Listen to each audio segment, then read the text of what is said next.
All right. Hello, good evening. Good evening, Elizabeth. Good evening, Gabby. Gabby.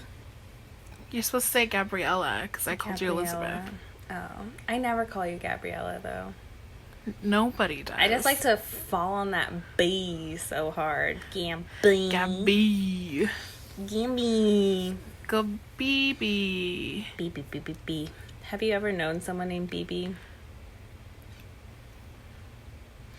Have you ever shopped at the store BB? What's that? BB? Is that what it's called? Bebe. That store. I don't know. I think it's Bebe. That's how I say it in my fucking head.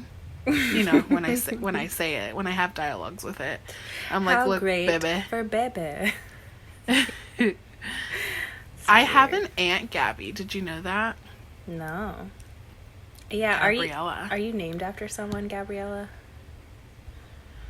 So my mom, her little sister, Gabriella, she actually named her.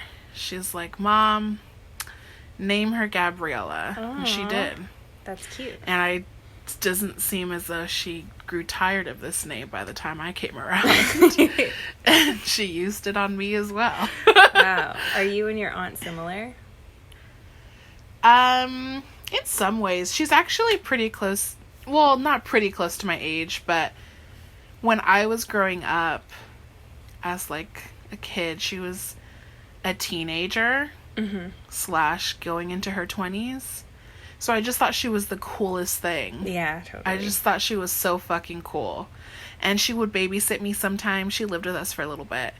And we would just watch like MTV all day, and she would tell me, oh, I love this guy and I love this guy. And I remember like watching NSYNC with her, and she was like, Justin's mine, but you can have the other ones. I just thought she was so cool. And I actually don't even call her Aunt Gabby. Well, technically I call my other aunt Thea, and my uncle's Theo, but her I just call her Gabby. And in our family she's Big Gabby and I'm Little Gabby. Big Gabby and Little Gabby. That's so cute. Yeah. She's cool beans. Yeah. I know I'm named after my grandma on my dad's side. Okay. But I think it's like her... I don't know. I never remember the fucking story. I don't know why. I was like, yeah, you're supposed to expound. Right? I'm supposed to know this, like, backwards and forwards. And every time I'm like, wait, why is that my name again? Yeah. I'll tell you guys next time. I gotta ask again. You should write it down. Is she still around, though, your grandma? No, she's not. She died when I was maybe 7 or so. Maybe 6. Pretty young. We'll call it 8. Oh, yeah, why not? Aw. Yeah. Okay. Being named after people. My sister's name is actually Elizabeth. Oh, yeah, that's right. So you can be named after her if you want. She's 4 years older. 4.5. Cool.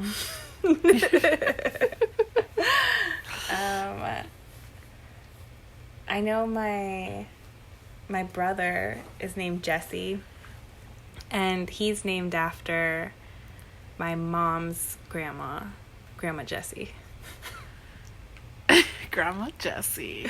Yeah. That's cute that they're naming him after grandparents. Yeah, and especially like the gender bend, because Jesse's. Yeah. But Jessie is, I feel like, pretty gender neutral. Yeah, definitely. In general. I like that name. So, yeah. Jessie. What are you gonna name your kid? I am not putting this out into the world because I don't want anyone to fucking steal it. But I don't think I will be naming them after anybody in my family, I'm sorry to say. Yeah. Maybe a middle name. My dad's begging to be in there somewhere. And I might give him a middle name. What would that be? We'll see. Gregory. Cute. Yeah, not bad. What about you? No, I think I don't know. I feel weird about, like, people even deciding that they're gonna name their pets a certain thing before they meet them. Yeah. You know? I think I'd want to see them first. That's true, but pets do stuff. Newborns don't do shit. Newborns do shit. Something. They don't, like, newborns in the fucking hospital, they can't even really look at you. Yeah. How much are they really going to inspire you? Unless you spend some time with them for, like, a couple months and you just send in that birth certificate later. I guess that's true. I mean, I would have done the option thinking, like, beforehand, but I'd want to at least be pregnant or something before. Yeah. I, like, settle become on one something. with your child. Mm-hmm. I imbue it with, like, the essence of the name, you know? Mm-hmm. Mm-hmm. I, as a writer, you know, I have to create names all the time for these people. Mm-hmm. And it's actually really hard. Yeah. And I spend a lot of time, surprisingly a lot of time, looking at fucking, like, baby name lists and shit. Mm-hmm. Because I'm always looking for stuff for these characters. Yeah. And sometimes you find stuff on those lists, and sometimes you just put in fillers. Mm-hmm. And those filler names become the character names because you've been calling them that for so long. And I feel like same thing with kids. Just say, this is your fucking name, and then eventually it's their fucking name. Yeah. I can see that. I do think that I'm probably going to name at least part of a child's name after a musician or something. Mm-hmm. I don't know what I'll do. I feel like you don't need to stress about it. No, I'm not even worried about that. Would you ever get someone's name tattooed? A musician, yeah, but not a person. Not a person that you know. Not anyone other than, like, a child, I suppose. Oh, uh-huh. Not a pet? Would you get a pet's name? I haven't thought about it, but I suppose... I guess I wouldn't rule it out for anyone other than someone that could be temporary. Right. Like a significant other. And even some friendships, you don't know how long they're going to be in your life. Mm-hmm. You know? It'd be funny. It'd be really funny if you got my name tattooed. Just, like, on a whim. Is that what you were itching for with this question? No. You're like, hey, I scheduled this appointment just in case.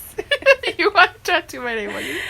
No, I was thinking about it because, like, I had a realization maybe a couple months ago that I was like, yeah, I don't really believe in, like, getting anyone's name, any man's name tattooed on my body. Except for Rufus Wainwright. Oh my goodness. But I would just get Rufus because I think Rufus looks good and symmetrical. It's also just funny. I think about, like, Never Been Kissed. Rufus, that's Rufus. You know. Yeah. But Wainwright would look important. It's too long though. Yeah. Girl, they can make anything small. I mean, WW last names are always cool, like Vivian Westwood. That's a great last name. That is, yeah. It's super fancy, super pointy. But, yeah, just the Rufus. I think that'd be cute. People would be like, who's Rufus? And I'm like, you'll never know. Yeah, but at the same time, I don't mean any offense, but Rufus does sound like a childhood dog at the same time. Rufus. I mean, yeah, I wouldn't mind people thinking that I had a dog growing up. And that his name was Rufus? Yeah. Oh, and I did want to mention that a couple episodes ago we did do this little segment on songs that mean a lot to us in our eras, and Rufus was on there. Yeah. But so was Thrice. Yeah. With Beggars. Uh-huh. And I've actually never heard Thrice at all. That's a lie. I feel like I haven't sat down and listened to Thrice. No, I've never made you listen to Thrice. No, like maybe you've had it on the background or something. Yeah. Mm-hmm. But I think it sounded really good. I could see why you're into them for sure. The voices, it was very haunting, very good. I love haunting voices. Right, yeah, Dustin's voice is so good, and hearing it live, he's like really powerful and croaky, and it's just Oh, I love croaky voices. Mm-hmm. Is he the only singer? No, basically everybody backs him up from time to time, mostly Eddie and Tepe, but like, yeah, he's the main solo parts go to him. Main solo parts. He's great. Wow. But is it like a Beatles situation where occasionally we get a George Harrison and a Ringo song? No. Or they like switch places more often? No, only live. Sometimes like Eddie gets like a piece that's normally Dustin's, and it's like a cute thing for the audience to be like, oh, but it's not your part, but you're singing it. Oh, I see. Sort of thing. Yeah, it's definitely like labor is divided. You know, divide and conquer. Yeah. Yeah, that was cute though, for sure. Mm-hmm. Would you ever get a Thrice tattoo? Yeah, actually, and you know what? There's a way that I can get a Thrice and a BTS tattoo in one. Oh my goodness. I'm not gonna reveal how, but it's on my list. Are you close to getting a tattoo? I mean, if I had money and if it wasn't coronavirus, then yes, but no. I feel very far from getting a tattoo at the moment. Yeah. I kind of want Kurt Cobain's signature somewhere on me. Where? I don't know. That's why I said somewhere. Tramp stamp? Yeah, big ass tramp stamp. I struggle with not wanting to commit to it being very, very visible. Mm-hmm.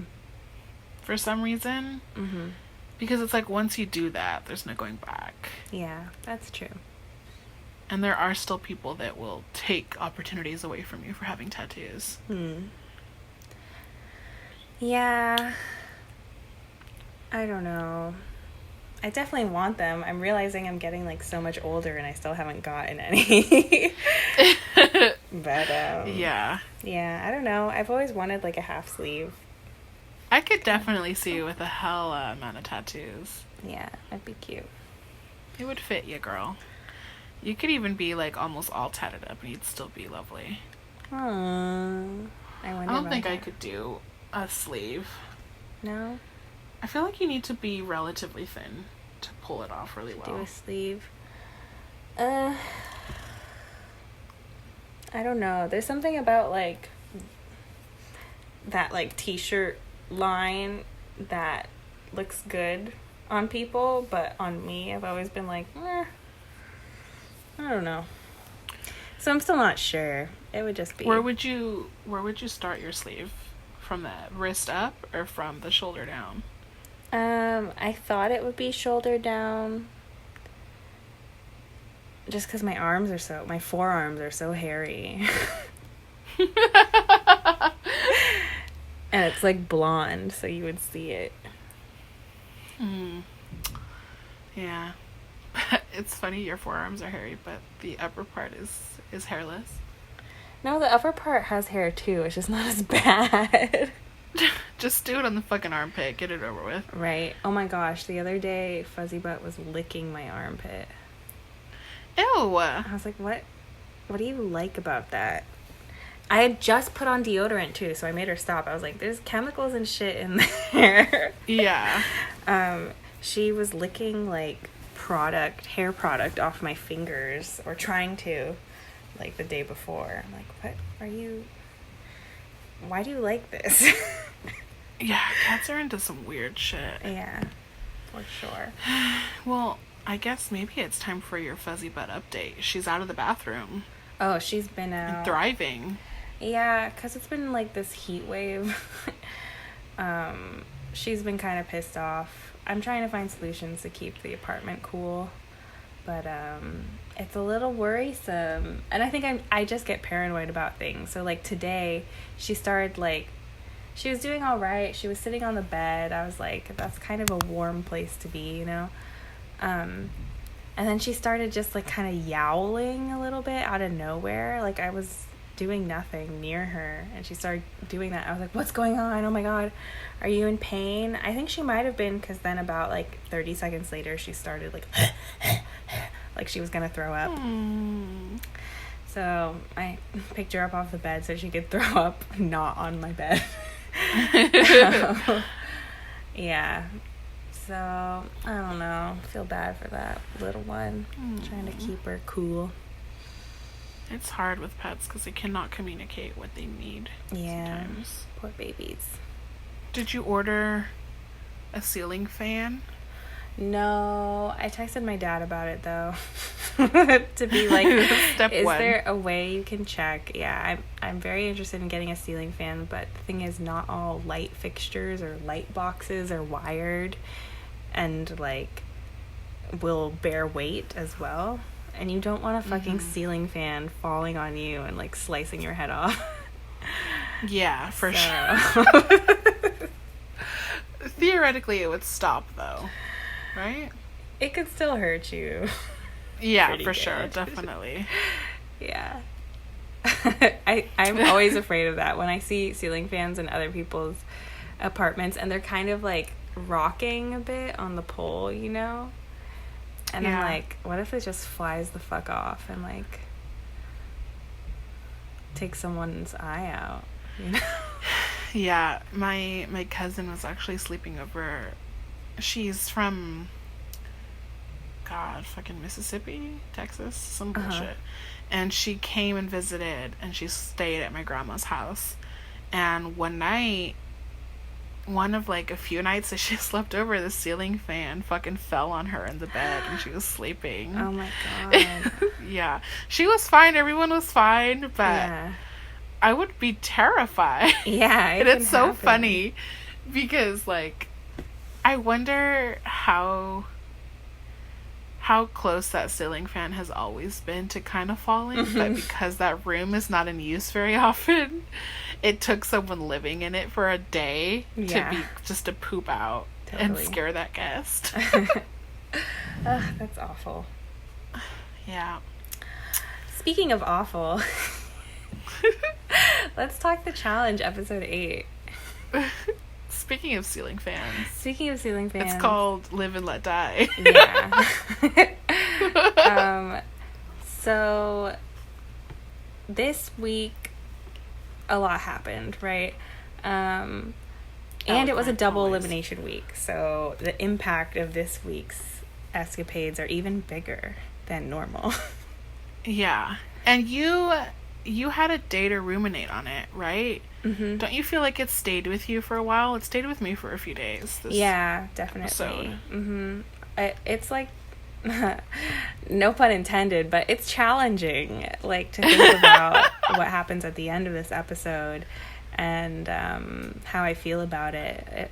Like, I still haven't worked it all the way out, so let's talk, girl. Yeah, perhaps this will be a catharsis for us. Yeah, hope so. Because normally, if a challenge episode gets to me, I will make people that love me listen to me rant about it. Mm-hmm. But no one wants to just be indulged. You want a dialogue, you know? Mm-hmm. That's where the catharsis is at. Yeah, and I'm excited to talk to you about this one. Good, Good girl. Yeah, so the gang's all back home in the bunker from Tori's elimination, right? It was a girls' week last week.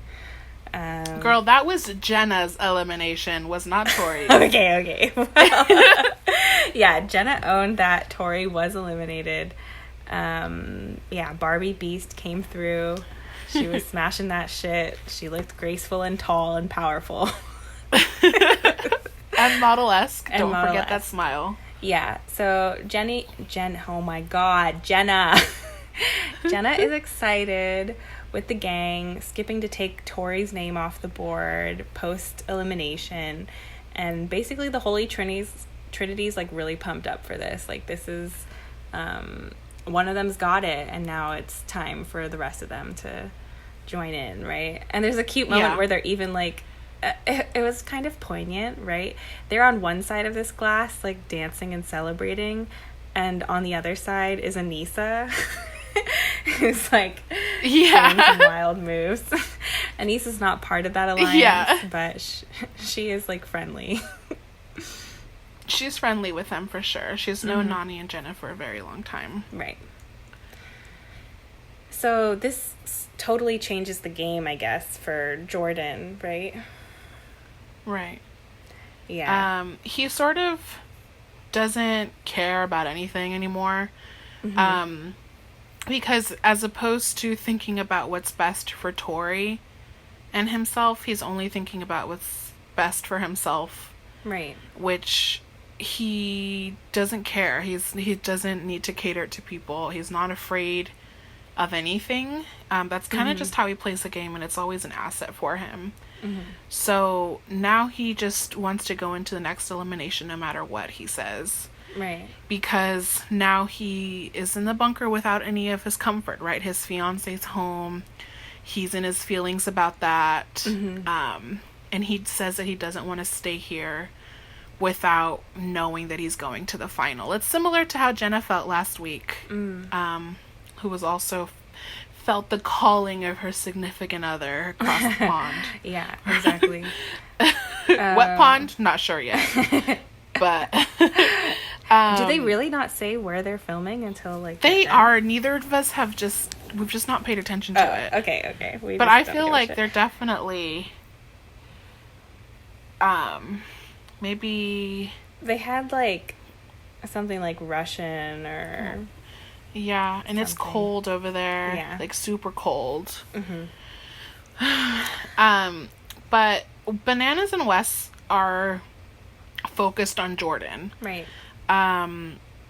It's not necessarily that now that Tori's gone, he's a bigger target, because Tori doesn't make that big of a difference for anybody. But it's just getting down to the wire, right? And with Jordan making such a hoopla about wanting to go in, Bananas is singling him out for he's the next target, right? Jordan is gonna win. There's nobody left that would beat Jordan in a final, because Bananas and Wes are just as smart and are just as good strategically, but they've got 10-15 years on Jordan. Jordan's just gonna outlast him, you know?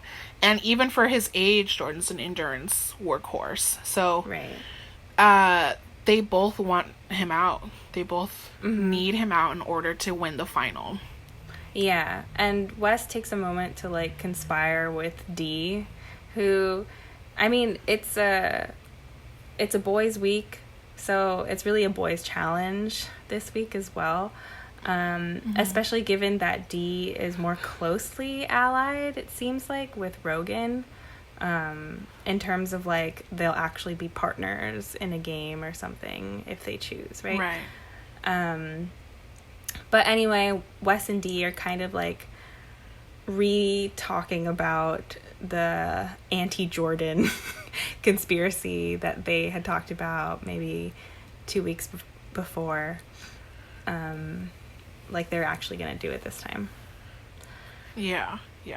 And there's this cute moment where like Jordan is like walking by this conversation between Wes and Dee, and he actually gives like a little smirk or something before he turns the corner. Like he knows what's going on, is what the editors are trying to say. Yeah, it was super dramatic. It's pretty funny for sure. And then meanwhile, we get, a lovely little snippet with Bear and Kayla. Oh yeah, so lovely. Canoodling. Bear says, "I see stars, I see rainbows, I see unicorns." Yeah. Him and Kayla are just kind of like on a little staycation together. They're cuddling. Yeah. They're like openly kissing in front of other people and stuff. Yeah, their confessionals are getting a little bit mushier. Mm-hmm. They're just enjoying not giving a fuck at this point. Right. And Bear loves telling Kayla that he loves her, which is Yes. a fun little joke, you know, between your hookups to like talk about how much you are in love. The more he says it, the more I'm sure she's believing it. It's a lot. Yeah. Then we got Nelson. Yeah. And he made you laugh, right? He did, because Nelson's in confessional talking about how, you know, he's been brought up in nominations a few times. He's blown up. Last week, he blew up significantly with Kayla. And she's like, we've had history. Like, you know, you've given me so many apologies. I don't believe them at this point. Like, you are, you know, she obviously wants him out. And Nelson's saying, like, it's just my mouth that keeps biting me in the ass, which is not how you're supposed to use that phrase, I think. It killed me. Yeah, absolutely. And another thing he says during that confessional is that he doesn't specify his promises, which... Oh, it doesn't specify, yeah. Which is such a weird thing to say, because he's acting as if he's playing this game one season and that's it. Mm-hmm. But at some point, whether it's this season or 10 seasons from now, you're going to have to specify.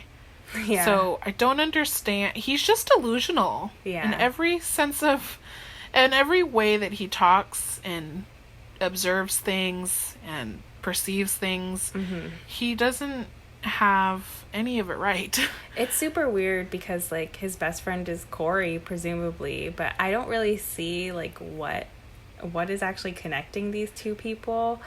And, like, if anything, sometimes Nelson feels like a weird, like, I don't know, like, alter ego of Corey, in that, like, everything that, like, Corey is, like, fairly good at, like, I don't know, staying sweet to people when he knows it's working for him, or, like, trying to appease people. He's kind of comes off as a people pleaser, but he's also, like, clearly super built and, like, strong. Nelson's also looks hella strong, but Nelson just can't shut the fuck up. Like, if he has something on his mind, it's gotta come out. And it's gotta come out in, like, the dumbest way possible, like how his mouth bites him in his own ass. Yeah, absolutely. It's just crazy. He has no tact at all. Yeah.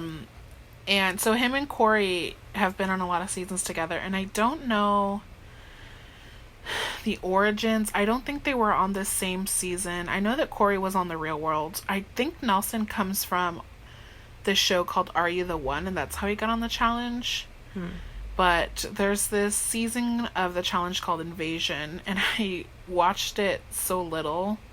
Like, I haven't rewatched it as many times as I've rewatched other seasons because it's so boring. Yeah. Because half of the season is only rookies. Like, I don't want to see fucking rookies for half the season. Like, fuck off. But anyways, Nelson and Corey were two of the rooks, and they kind of got very close and aligned, and they've been aligned ever since. Jeez. Yeah. But this season, definitely, Corey seems to be keeping his distance. Yeah. But it's still known that they're voting together, and right. Corey doesn't ever go back on that. But anyways, that's kind of the preamble to the challenge. Yeah. So the challenge this week was an individual one called Decontamination. Yeah, so they, like, you know, they bust out everybody to some, like, abandoned kind of, like, Soviet city, it seemed like.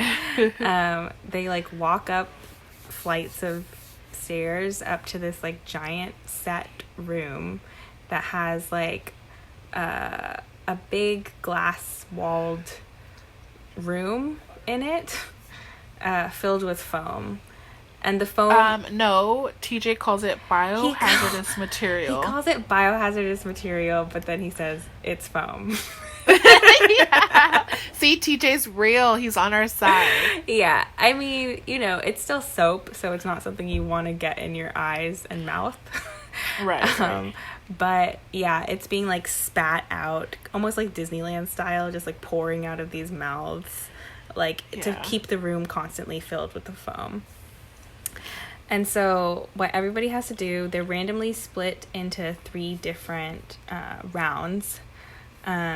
Each round has a male and a female winner. And what they have to do is be the quickest to run into the foam room, cross the foam room, basically blind, peer through this soapy window at these like blinking lights.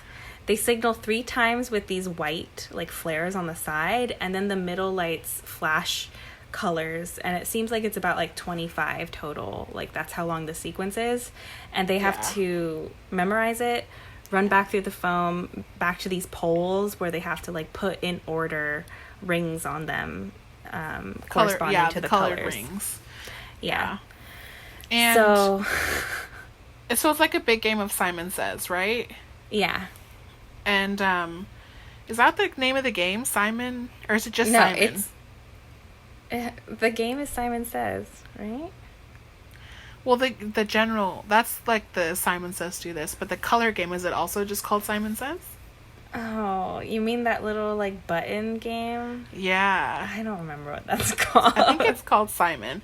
But also, before they officially get put into their groups, TJ mentions that this week is a double elimination for the guys. Mm-hmm. So we're not going to see... Last week when we saw it in the preview, we thought maybe it would be guys and girls.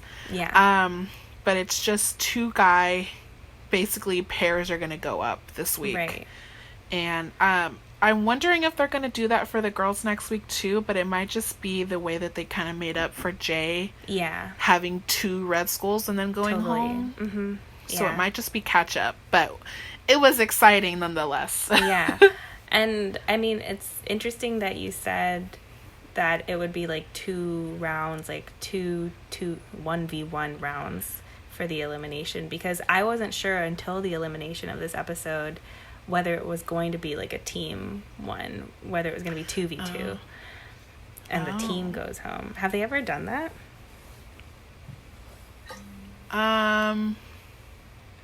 They have done 2-on-2 before, but not in a game where everyone is individual. Like, it's in a game where you already have a partner or a team. Okay, gotcha. It's not where everyone is individual and then they just pair up for the elimination. Yeah. But they've done some fun stuff. They've even done, like, you go in as a team and you can end up with a different team by the end of it, like, depending on if your partner wins their round or not. So they, like, mix up teams sometimes. Mm-hmm. It can be pretty cool. But that's cool. No, I just thought that it was going to be pair versus pair. Yeah. From when he said that. Mm-hmm. And before they start, Maddie comes out saying that she wants to put herself out there more and make a power move. So she's interested in winning this challenge for sure. Yeah, I think the editors just wanted to remind us that Maddie is a girl who is here on the show. Because oh, the shade.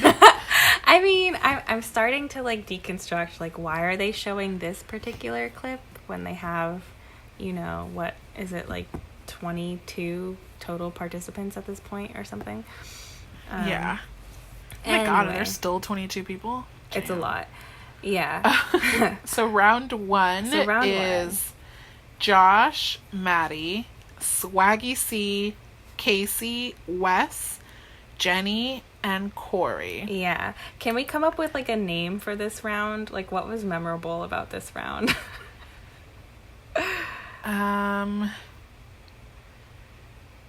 Three brains. The versus, 3 brains. Versus a ginger. Yeah, that's basically, yeah. So they run in to this foam room. Mm-hmm. And one thing I took note of is Corey, he says that the way he's going to try to remember it is writing letters. Mm-hmm. But, like, why for yellow? But I'm like, where are you writing these letters? On the glass that you're going to leave? Yes. Yeah. Like, where is he? What do you think Corey is doing? Yeah. No, I think that's right. He was, like, thinking that maybe there'd be a muscle memory or something if he wrote like it out, or maybe that it would spell some kind of word and he could remember it like Kibuwati or whatever, like, and then go put it out there. I don't think it worked out for him. It didn't, it didn't. So what the story of this round was really that Maddie, Swaggy, and Corey, right? The three of them team up and split it up by 5. So 1 through 5, 6 through 10, 11 through 15. So that in theory, there's 15. Yeah, they would just put it. Wait, all no, there's. I think Sorry, there's more I'm than so 15 total letters, but that was their plan because they didn't even know this was round 1. Yeah. Yeah. That's true. I'm wondering, where the fuck did Swaggy C's photographic memory go? Why is he so terrible at anything having to do with remembering? Yeah, it was pretty disappointing. I was hoping they were going to bring that up, but they didn't. He's awful. Yeah, anyway, Wes is also in this round. He sees that there's like 3 people collabing. He kind of said like, it's obvious that this kind of challenge is one where you can easily team up, but I'm still better. And like, It ends up being true because he's the first to finish, right? So he gets that like boys spot. Was there anyone else who was really says like, No, boy-wise, there's no one that really challenged Wes, but I love that he says that he's got the biggest red skull of all because it's a ginger joke. Yeah, and that made me really happy. And it's creepy because it's scary that like, what if his hair is just growing out and it's actually bits of skull? That's what I thought. See, your mind goes in different directions, and that's why we're here. I guess so. And Maddie wins for the girls. Yeah. I don't think there was anyone really challenging her. Well, yeah. I mean, Jenny was in this round. I was kind of hoping that Jenny would succeed too, but somehow the 3 boneheads kind of managed to get it together, even though they're like struggling at first. And Maddie being the only girl in that trio, she is put forward as the winner for that. Yeah. Yeah. So, Wes and Maddie. Round 2. This one had Dee, Rogan, Jenna, Fessy, Melissa, Nelson, and Bailey. One thing I was definitely hoping, they didn't specify, but like presumably each round has different colors because everyone's watching who still has yet to go. It's funny, in round 1, like the first time any of the players emerge from the foam and they're like covered in like, just looking goofy. Like everyone's just fucking laughing and pointing. And it's just like... Well, theoretically, they can't see the lights flashing, but they can see the little... Well, yeah, they can see they're lining stack. up. So they could. Did they say that they were changing it? They didn't say that they were, but I assume that they must have been because we hope so. Otherwise, you could, memorize it. So for round 2, Nelson doesn't come out for a while. That's one of the first things that they point out. Yeah. He says he has a plan. Yeah. Which is basically to cheat. Right. He's so... For some reason, a necessary part of the plan of cheating is to be in the foam room the entire time. Like, he could have maybe waited outside and, like, pretended to remember for a long time or something. Yeah. Giving other people time to, like, put their accurate sequences down, and then he would copy and just memorize the last back end. But, like, so that was his plan.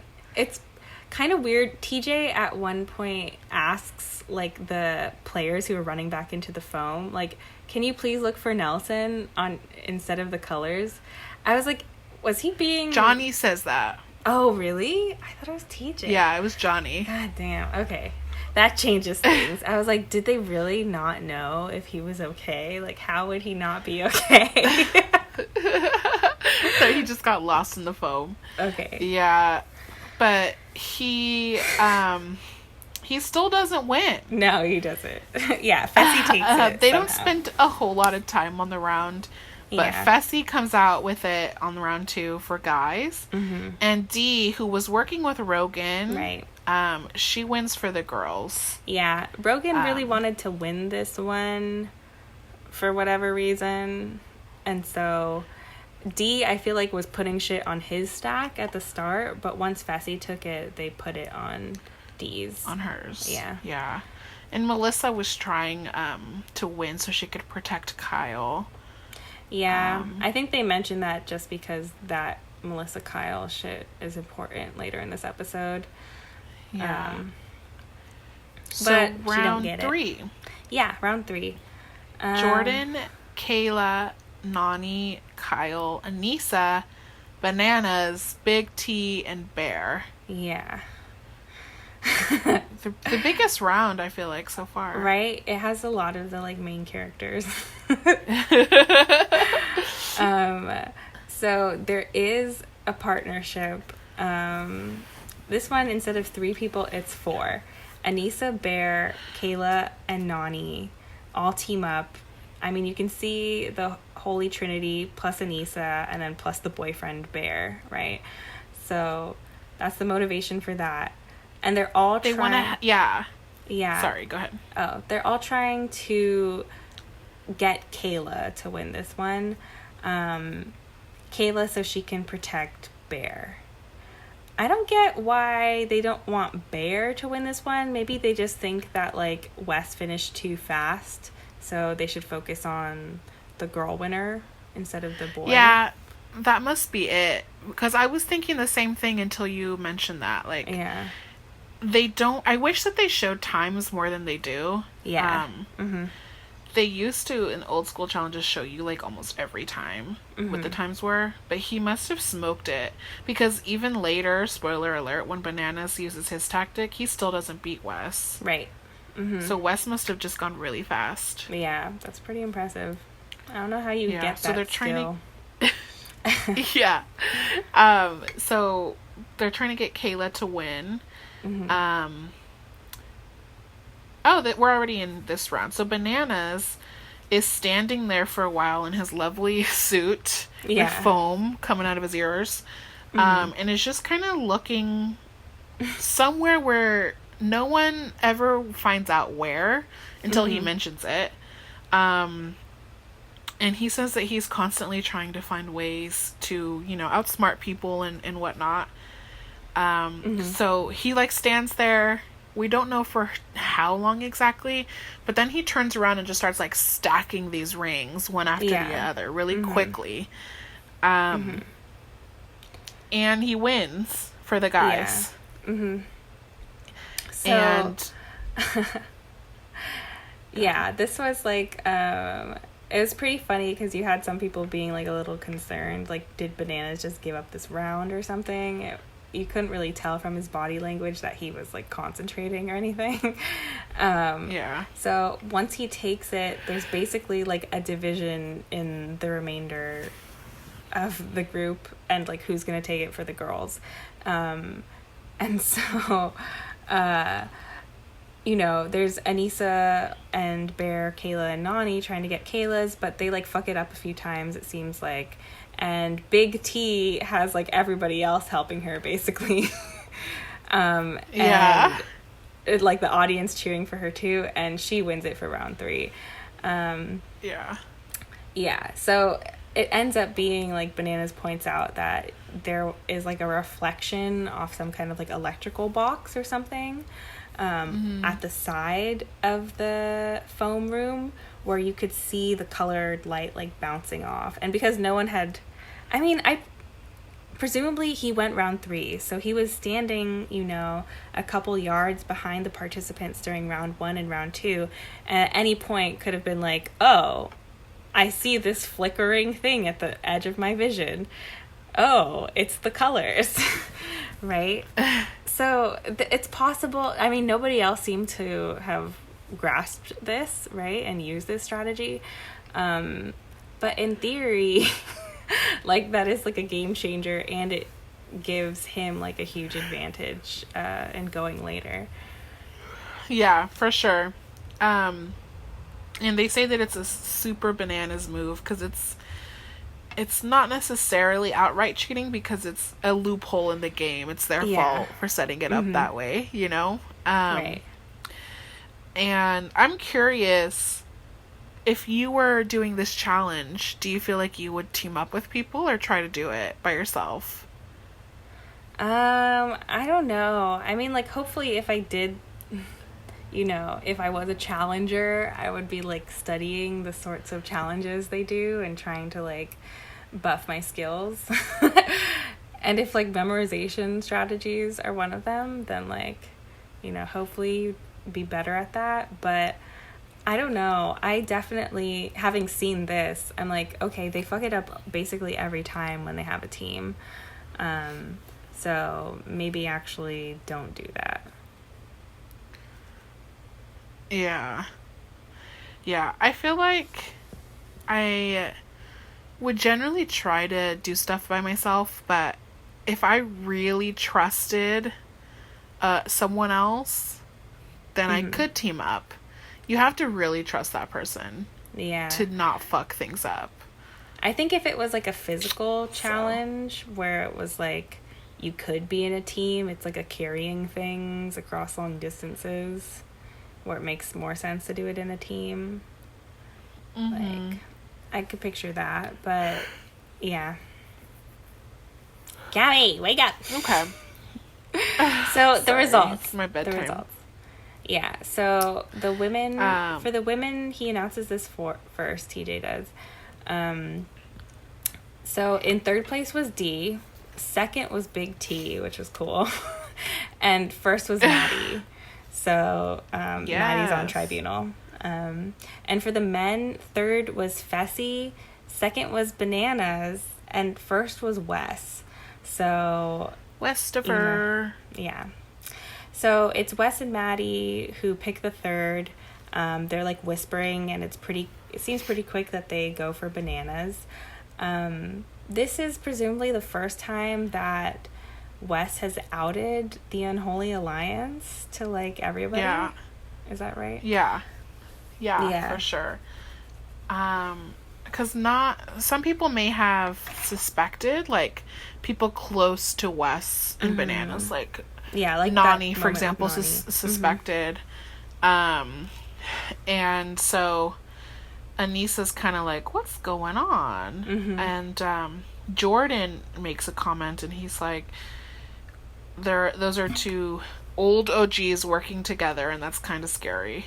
So Jordan takes things as it comes, but he's not excited, we'll just say, to see those two teaming up. Right. It's always worked to his benefit to have them divided. Right. So TJ gives Tribunal the task of picking 4 dudes for interrogation, and they could send down 2 of them, or they could go in themselves, right? Standard rules, except it's a double elimination. Bananas, so I took down in my notes that, like, when TJ is explaining this, Bananas, like, you know, after hearing that they could go down themselves, Bananas like, I'm not going to do that. Like, glad I'm not going to be doing that or something. I was kind of wondering if this was a bluff, you know? But it ended up not being. Yeah. Because Bananas is always a target, he sees eliminations a lot. So he's holding out to the last minute because I think he is anticipating people voting him in at some point. Because he's not one of the bigger guys. Yeah. And so people aren't as scared to go against him as, you know, someone huge, right? So he knows he's going to get called out at one point. So I think he's just waiting for that, which is, you know, one of the only things he can really do. Yeah. Of course, he's going to try to escape that with votes and alliances and whatnot. He's going to do his best to make it on his terms, but he prepares for all situations, basically. Gotcha. So he still feels like, even though there's only a limited amount of time before the final starts, and whether you have it or not, like, that's just how it decides, he is thinking from his experience that he's got some time left. Yeah. Yeah. And then the nominations are next. They all go back to the bunker. We see Nelson going up to Kayla and Anissa. It seems like it's pretty close to after the challenge. And he's asking them to sort of take their emotions out of this next nomination, which is always great when guys say that kind of thing to us, hilarious. Right? It's always a great way to start any conversation. We loved it. But it's kind of too little too late, right? Neither Kayla nor Anissa are super receptive to it. They're listening to him, but neither of them are really giving him too much to go on. Yeah, I mean, they're hearing him to his face in a way, but in confessional, Kayla's like, yeah, that's not gonna happen, you know? Yeah. So they don't spend too much time showing, like, the politicking that goes on. It turns out there's quite a lot that gets revealed during the actual nomination process that was happening. But so at this point, I made a list of all the dudes that are left, because Kayla says something at one point where she's like, only 3 dudes, like, aren't going to be affected by this or something like this, right? Like, yeah. And so I wanted to, like, see if that was true. And so I have a list of all 11 boys who are still in. And so it means Wes and Bananas, because they're the boys on Tribunal, could go in. Of the 4 people that they pick off for interrogations, 2 of them could go in if neither of them want to go. And then the House nominates the other 2. So in total, it means that, I guess that's 2, 4, and 2, which is 8. So yeah, only 3 members of the House, like, know for sure on elimination day that they aren't going in. Yeah. So, and anyone that knows that it would be kind of ridiculous to raise hell if you're not one of the 3 out of 11. But of course, Nelson doesn't see reason. Yeah. It's crazy. It should be boys on their best behavior, and it's really not. It's not, right? So Jordan starts off the voting and said, well, he doesn't technically start off the voting, but he starts off the meeting saying, let's do 1 round, pick a name, then go again for the second name. Right. And do it kind of as clean as possible. Yeah. And in the first round, Fessy, Bear, and Nelson get votes. Right. But ultimately, Fessy's the one going in for that first pick. And he seems okay with it. He's not a bitch about it. Yeah. He does say, like, you guys should know, I'm just letting you guys know that I'm probably going to come back. So, like, I'll remember this if you do this. But they do it because they gotta. Yeah. They have to. I thought it was funny when he went to go put up his name afterwards on the board, like, as the nominee number 1. He's like, aren't you guys supposed to clap or something? Yeah. Like, it's his first time, right, being put up into an elimination, so he's expecting this moment. Yeah. Yeah, exactly. He seems like one of those guys that always has a straight face, but, like, says jokes under his breath, and you're, like, not sure how serious they are about it. You can't tell if he's mad. Yeah. Yeah. So, round 2. So the second round, for the second name, Nelson is pretty much the only guy to get a lot of votes, at least. I think they mentioned Bear as well. And Jordan burns Jordan on says... himself. Jordan voted for Fessy in the first one, which was... Yeah.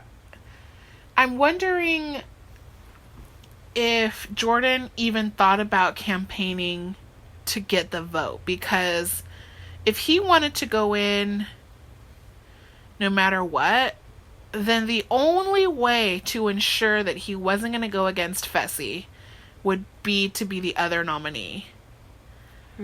Technically, right? Yeah. So I'm wondering if he thought about that. I mean, I'm sure he did, and whether he wanted to, or if he wanted a chance to talk to the tribunal. I'm not really sure what he's thinking. I mean, exactly. Yeah, I hadn't thought of that before. Like, good point there. I kind of wonder if he had thought about, like, okay, there's a possibility for a Fessy matchup. Like, maybe that's a good thing because Fessy's a rook, even if he's big. Like, chances are that my experience are going to get me, like, super far. Yeah. You know? It's possible that he wanted the challenge of it for Fessy. Yeah. And these are all sort of like shark teeth that they're putting on their necklace after they beat somebody, right? And you want the biggest and baddest looking tooth on your necklace. So, but if you're playing it strategically, maybe that it would have been better to get voted in. But then again, he doesn't have too many friends in the house. Would people give him what he wants? Yeah. So, I'm just not sure exactly why he never campaigns to get voted in, but he votes for himself. But Kyle starts off the voting for Nelson, basically saying that he's made promises. He's made the same promise to him that he's made to other people. Right. And through the voting, several people say, yeah, you've made the same promise to me. Yeah, you've made the same promise to me. It gets to even be like a joke by the end where Jordan's been counting and he's like, that's 7, that's 8 people that he's told this thing to. And his defense, either in that room or in the confessionals, like, I never said I'd take you to a final. I play this game week to week. Yeah. It's like reading a contract. If you don't read the whole contract before signing a deal, it's your own fault. Don't blame me. This is and so much like our current president. This logic. It's so crazy. But yeah, like, he basically is like, you know, yes, I shook your hand and said that I'm not going to say your name and you're not going to say mine, but you didn't further clarify with me that I only meant it for this week. So actually, I had the little, like, fingers crossed behind my back the whole time, so you can't count it sort of vibe. Yeah. It's really silly. Anyway. It is. It's because Nelson at this point has been on, gosh, I don't know, 7 or 8 challenges, maybe even more, and he's acting like he just entered the game. Like, you cannot play week to week. People play this decades by decades. Like, people pay shit back from a long time ago. Right.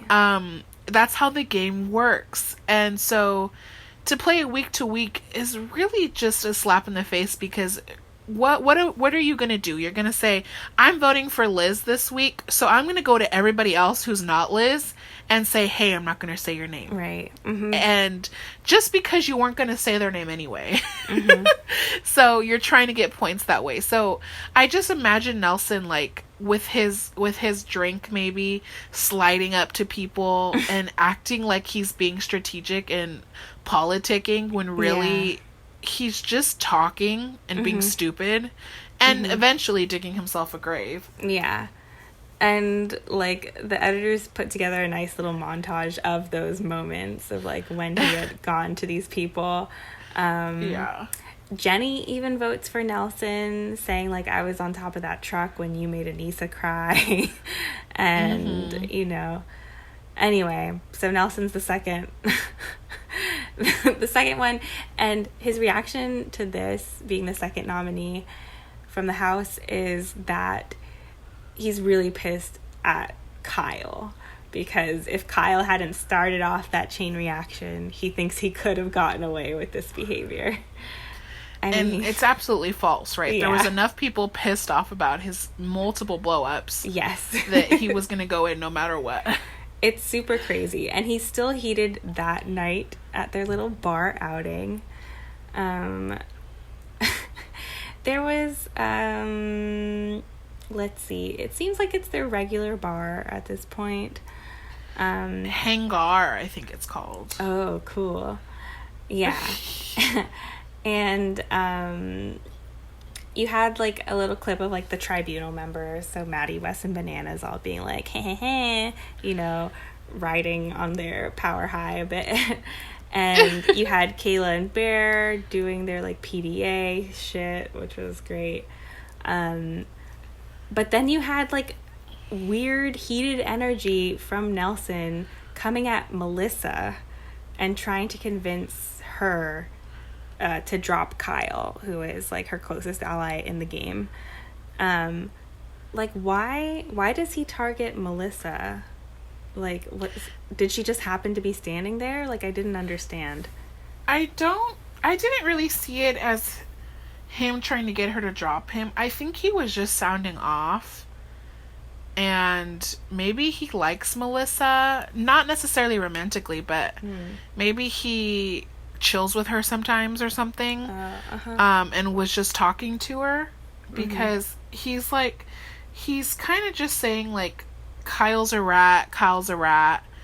And she is kind of like, why is he a rat? She's kind of defending Kyle. Not as much as she is later, but Nelson eventually goes up to Kyle. And I'm unsure how drunk Nelson is. Yeah.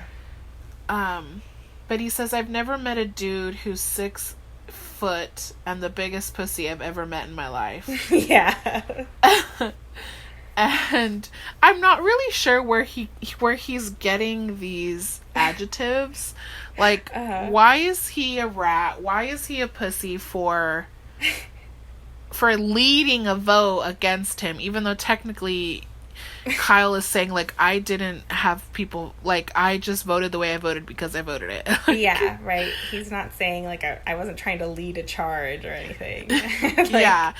Or jump on the bandwagon, exactly. which is what Nelson is trying to say. So, like, it's just confusing what everything that goes on in his head is ridiculous and hard to even fathom. Yeah. Melissa he's starts. Dumbo. He's a himbo, but not even like a cute one. He's like the bad kind of himbo. Yeah. So him and Kyle kind of push on each other a little bit. Yeah. Kyle gets like right in his face, like they're gonna kiss. Oh my god, people have said that. Like, why does Kyle always look like he's about to kiss somebody? It's the kind of fight where neither of them actually want to fight. Yeah. Because it's not getting to that point where you have to rush to break them up. Right. Yeah. You know? It's pretty funny because, like, I think Josh, so, like, while they're bickering and they're, like, in the foreground facing each other, and then between them, you can see maybe, like, 6 feet back is Josh, like, sipping a drink, like, on a stool, right? And as this, like, heats up, like, Josh ends up being the one stepping in and kind of, like, pulling Kyle back while security, like, comes to deal with fucking Nelson. Yeah. And even as security's, like, escorting him out or something, he's, like, screaming at Kyle, like, that he's hiding behind his girl, Melissa, like, that he's a giant pussy that way. Exactly. And Melissa's, like, yelling at Nelson, saying, you're the pussy, you're gonna lose tomorrow. Basically just being, like, you know, just saying whatever she can to yell at Nelson. Mm-hmm. Nelson is confused why she's yelling at him. Right. He doesn't understand why she's defending him. But it's like, do you not understand that they're friends and you were, like, coming at him and calling him names? I'm confused by Nelson's confusion. Yeah, he's big weird. So they're back home. Everyone seems to be, you know, settling in, And we've got this kind of cute, like, drunk roommate drama in Big T's room, which she seems to share with Jenny, Bananas, Fessy, Anissa. Yeah. I think Kyle, too. He's in there at least. Okay, yeah. And so she's like... Dee's over there too, right? Like, oh, really? Damn. Yeah, she's a civilized savage now. So she's drunk. Yeah. And she keeps saying that she's a savage. They were building her up from, like, when she won the challenge. Right, totally. So cute. And then she just keeps saying that, and then she says eventually that she's a civilized savage. She does a few funny things. She tries to take Johnny's jacket. Yeah. And then she eventually climbs up on her bunk. And Jenny says, like, what did she say? Like, I think you broke the mattress. Yeah. And then Big T's like, I don't give a fuck, Jenny, or whatever. Yeah, it's so good. Yeah. And Jenny's just like, I love you, you know? Like, yeah. Everyone loves Big T. But in any case, she jumps down for some reason. Did you catch, like, why she decided? She gets angry, right? I don't remember. I don't remember exactly. It's probably just like an offhand comment that somebody makes. Yeah. And she steps down onto this chair. Yeah. Like her toe, when she gets back up, she eventually gets back up into the bunk. Yeah. And the toe is bleeding. Yeah. Dropping blood at a pretty rapid rate for a wound that is, like, you're not really noticing.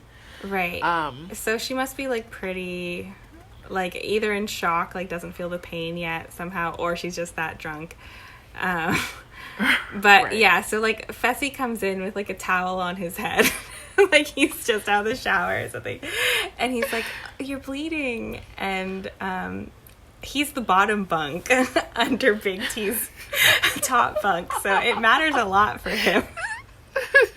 He's like, can we get this taken care of before there's just, like, a moat of blood around my fucking bunk? Right. So, like, other people in the room are starting to notice. She's, like, still kind of confused about what they're talking about, Big T is. And they kind of help her down. She, like, kind of stumbles off their bed. Kyle, Fessy, and Bananas, like, coordinate. She's just in a shirt and panties at this point, and, like... Yeah, and she says that blood makes her kind of faint. Yeah. So she starts to just go down to the ground. She's just going down, and they're trying to keep her, like, upright with the foot elevated so that they can see, like, what it looks like. Bananas says that it's, like, it looks gnarly, like, not something that a Band-Aid would be able to fix. And... everyone's trying to keep Big T calm because it's clear that she's a person who panics. Blood makes her fainty. And she's like, please tell me it's okay. Please tell me. Like, she really doesn't have a sense of, like, what's going on her foot. And when they bring up, like, you're probably going to have to go to the hospital, she's, like, so freaked out that Melissa and Jenny, who are stepping in to try and help her put pants on, like, they just, like, can't do it. Yeah. Yeah. And she gets into this point where she's, like, repeating what everyone is saying.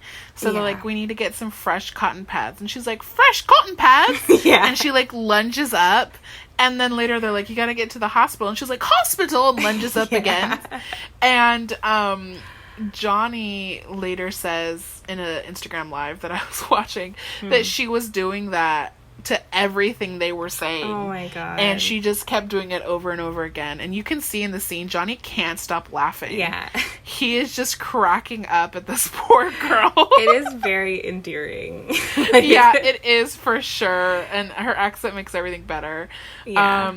And so she goes to the hospital. Yeah. And then I think Jenny later and on Kyle, she comes... I think, are the ones who, like, carry her out to the taxi or something. Yeah. She just gets little shorts on. It seems like they stitch her up and she comes back that same night when they're asleep. Yeah, like a few hours later. She comes back later. on crutches. Yeah. And a little bandage on her foot. It's unclear how this will play into next episode. Right. Will she be able to compete? If it's something with water, she will not be able to compete. Yeah. So it's a little unclear how it's going to affect her. Mm-hmm. Yeah, it's such a bummer. Jenny's, like, sad about it because everyone can see that, like, Big T is, like, making a lot of friends, even though, like, it's her first time, and everyone just likes her. Yeah. Yeah. It's sometimes they send people home for certain injuries, so I hope that it doesn't happen to Big T. Mm-hmm. Also, a lot of people have been saving Big T for elimination, so that would not be good for some of the ladies in the bunker. Yeah, definitely. So up next is the tribunal interrogations. Yes. And Johnny, Wes, and Maddie sit down. Maddie wants to kind of know where Wes and Johnny stand in terms of going in. Right. Johnny says he doesn't want to go in yet. Mm-hmm. Wes says he might. Yeah. Wes is definitely going to look at the game and see how he feels. Mm-hmm. And so they're trying to pick some names. And there's Right. only, 7 names to choose from? Yeah. 7 or 8? 7. Mm-hmm. And they pick Jordan. Mm-hmm. Be pretty easy. Both Wes and Bananas want him out. Mm-hmm. But also Jordan's been saying he wants to go in. So that's an easy one. They want to burn on Kyle. Mm-hmm. Just to put another name in there. Yeah. They pick Bear. Uh-huh. Bear has been said for a few weeks now. He's not aligned with hardly anybody. Right. He's not valuable. He doesn't win challenges. He's not helping anybody. Mm-hmm. All he's doing is fucking Kayla. Mm-hmm. And then Corey. Corey has been against Bananas for a while. He always tries to get Bananas out. So they pick Corey. Yeah. It's really funny because when they post up the names, Josh goes up with his lovely face and is agape because he thought he was gonna go in. Yeah. And he's like, it's a miracle that he wasn't thrown in. And he's like, Wes kind of has me on my toes. He said that. Oh my god. This is so embarrassing for him. This is like that trope when some like dorky girl thinks that the most popular guy in school like has a crush on her for no reason. That's what it feels like. He like passed her in the hall one day and was like, hey. And now there's like a love fest. Right. It's like there was tension. Oh my god, Josh. Yeah. And later on he says something equally funny, but we'll get to it later. Yeah. Go ahead. So it ends up being, I guess, so Rogan, who already has the Red Skull, right? Josh, Swaggy, and Fessy are the only... Oh, wait. Fessy's going in. Yeah, not Fessy. Sorry. Rogan, Josh, and Swaggy are the only 3 who are not going in at all this week. So, like, they're kind of keeping the...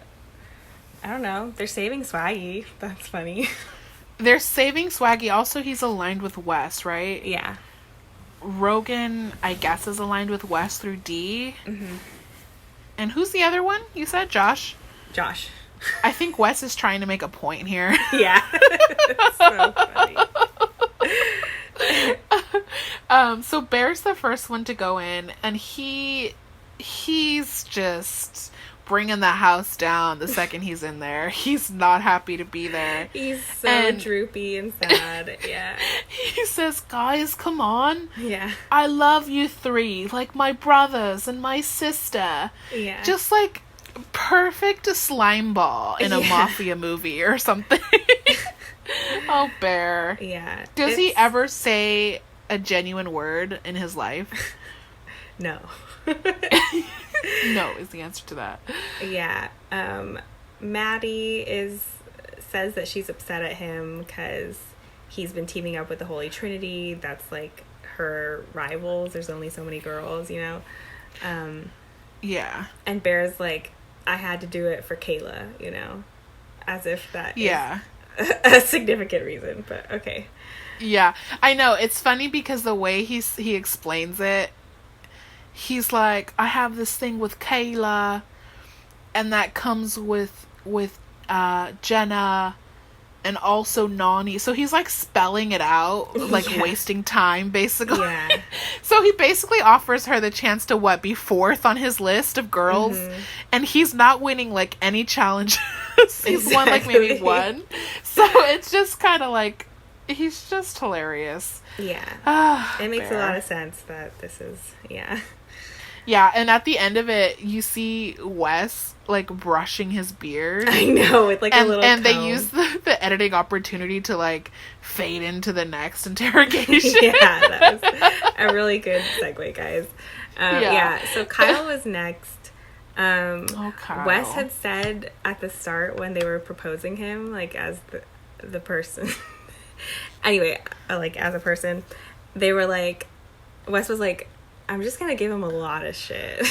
Yeah. And oh my god. Kyle's like super surprised, right? Yeah, he goes in there, he's high energy, he's smiling, and then Wes, so Maddie and Bananas the whole time, they're kind of trying to hide their smiles, right? Yeah. But Wes is super, like, staring him down with a straight face, like, and he's like, you do nothing for us. You provide no value. Yeah. And Kyle's kind of like, what the fuck? Yeah. And Wes is like, we're just tired of carrying you. This is kind of like an intervention. Yeah. And Kyle's mouth is like this kind of laughing shock. His face is his mouth is just on the floor, and I was laughing so hard at this. I even paused it on his face just to ruminate and all of that. He's it's so pretty shocked. Classic hazing, yeah. Yeah, and then he's like, he turns to Johnny and he's like, Johnny, protect me, please. Yeah. I don't think Kyle actually thought he was going in, but it was still funny to watch that entire exchange. So third was Jordan. He basically just like reiterates to them that he wants to go in. He wants to get it over with. He sees it as kind of like another day in the office, is what he says. This is like the least memorable interrogation, but I wonder, like, was there something that could have been done here that would have like made a difference for the outcome of the elimination, do you think?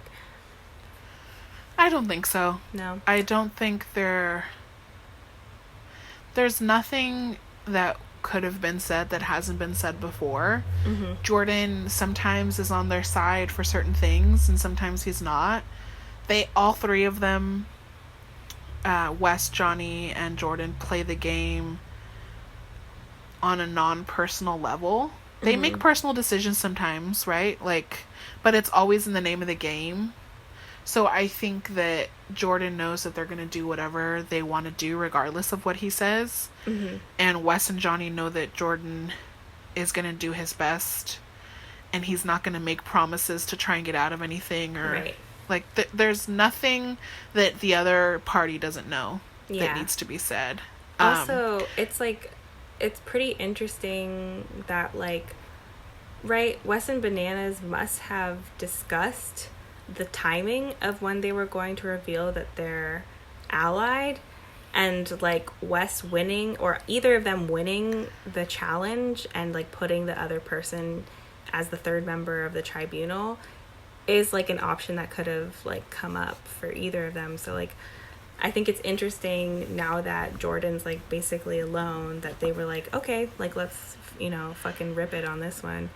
Like it does kind of seem like from that move earlier in the episode, they are kind of saying to Jordan that they see him as the one to beat. In some ways. That's absolutely what I felt. Yeah. Yeah, for sure. So it's a straightforward interview with him, basically. Yeah. Then Corey goes in. Lovely Corey with his little eyes. Basically says he'll do everything that he can to ensure that Maddie gets a red skull. He's not aligned with anyone other than Nelson in terms of being number one on anyone's list and him having a number one. Yeah. So he mentions that he likes the Holy Trinity, he's cool with them, but he's not number one on their list. So, and then he turns to Johnny, and he kind of wants to squash the beef that he has with Johnny. Yeah. And Johnny's hesitant to do so. Yeah. He had said earlier to Wes, you know, like, I don't like when people make decisions out of desperation. You can't really base anything on that. You can't put too much stake in that. So it's just kind of left there. Corey's like, if you want to put trust in me, that's kind of what we need to move forward, you know? Yeah. Not a very convincing, like, kind of negotiation tactic, but he also probably didn't think, like, there's a chance to take out, like, a really strong competitor in Jordan here. Like, he's probably thinking that with Nelson already being a nominee, like, the Nelson-Corey team doesn't need to take both hits in 1 week. If you have a chance to take someone out who's even stronger, like, do that if you can. Yeah. But they sure love to play with those boys. Yeah, they've put them against each other a lot of times. Oh, really? One of them has to send the other home a lot. Wow. So I am surprised that Corey didn't try harder, I guess. But there's only so much that you can say. Yeah. When you're talking to people who aren't easily swayed by anything, what can you fucking say? Yeah. Like, and he said, you know, give me the trust if you want to give me the trust. Right. I'm willing to bury the hatchet. And the fact that he didn't bring up that possibility, like the 50-50 odds of, if they put him in, him going against his BFF, Nelson. Yeah. Kind of seems like he knows that's, like, a tempting enough thing. He doesn't want to give them, like, the added reason to do it. Yeah, absolutely. So he goes in there. He's humble. He's not annoying. And then they kind of go into a little montage of, like, working out. Yeah. Packing up, getting ready for the elimination. It's a lot more people than we've seen in the past getting ready for this elimination. Yeah. 6 in total. And that's pretty much it before the elimination. It's pretty clear, like, so a couple things are clear, right, as soon as they walk into purgatory. The first is that it's clear to anyone except for me, my name is Elizabeth, hi, that the challenge that they're doing is something called a pole wrestle. So that's the first thing. The second thing is that you can see Tribunal, again, Wes, Bananas, and Maddie, standing up in the stands, and neither of the guys are wearing fucking, like, their gear. So, like, they already know, basically, they don't want this. I mean, it seems like they could change. Like, why couldn't they change at the arena?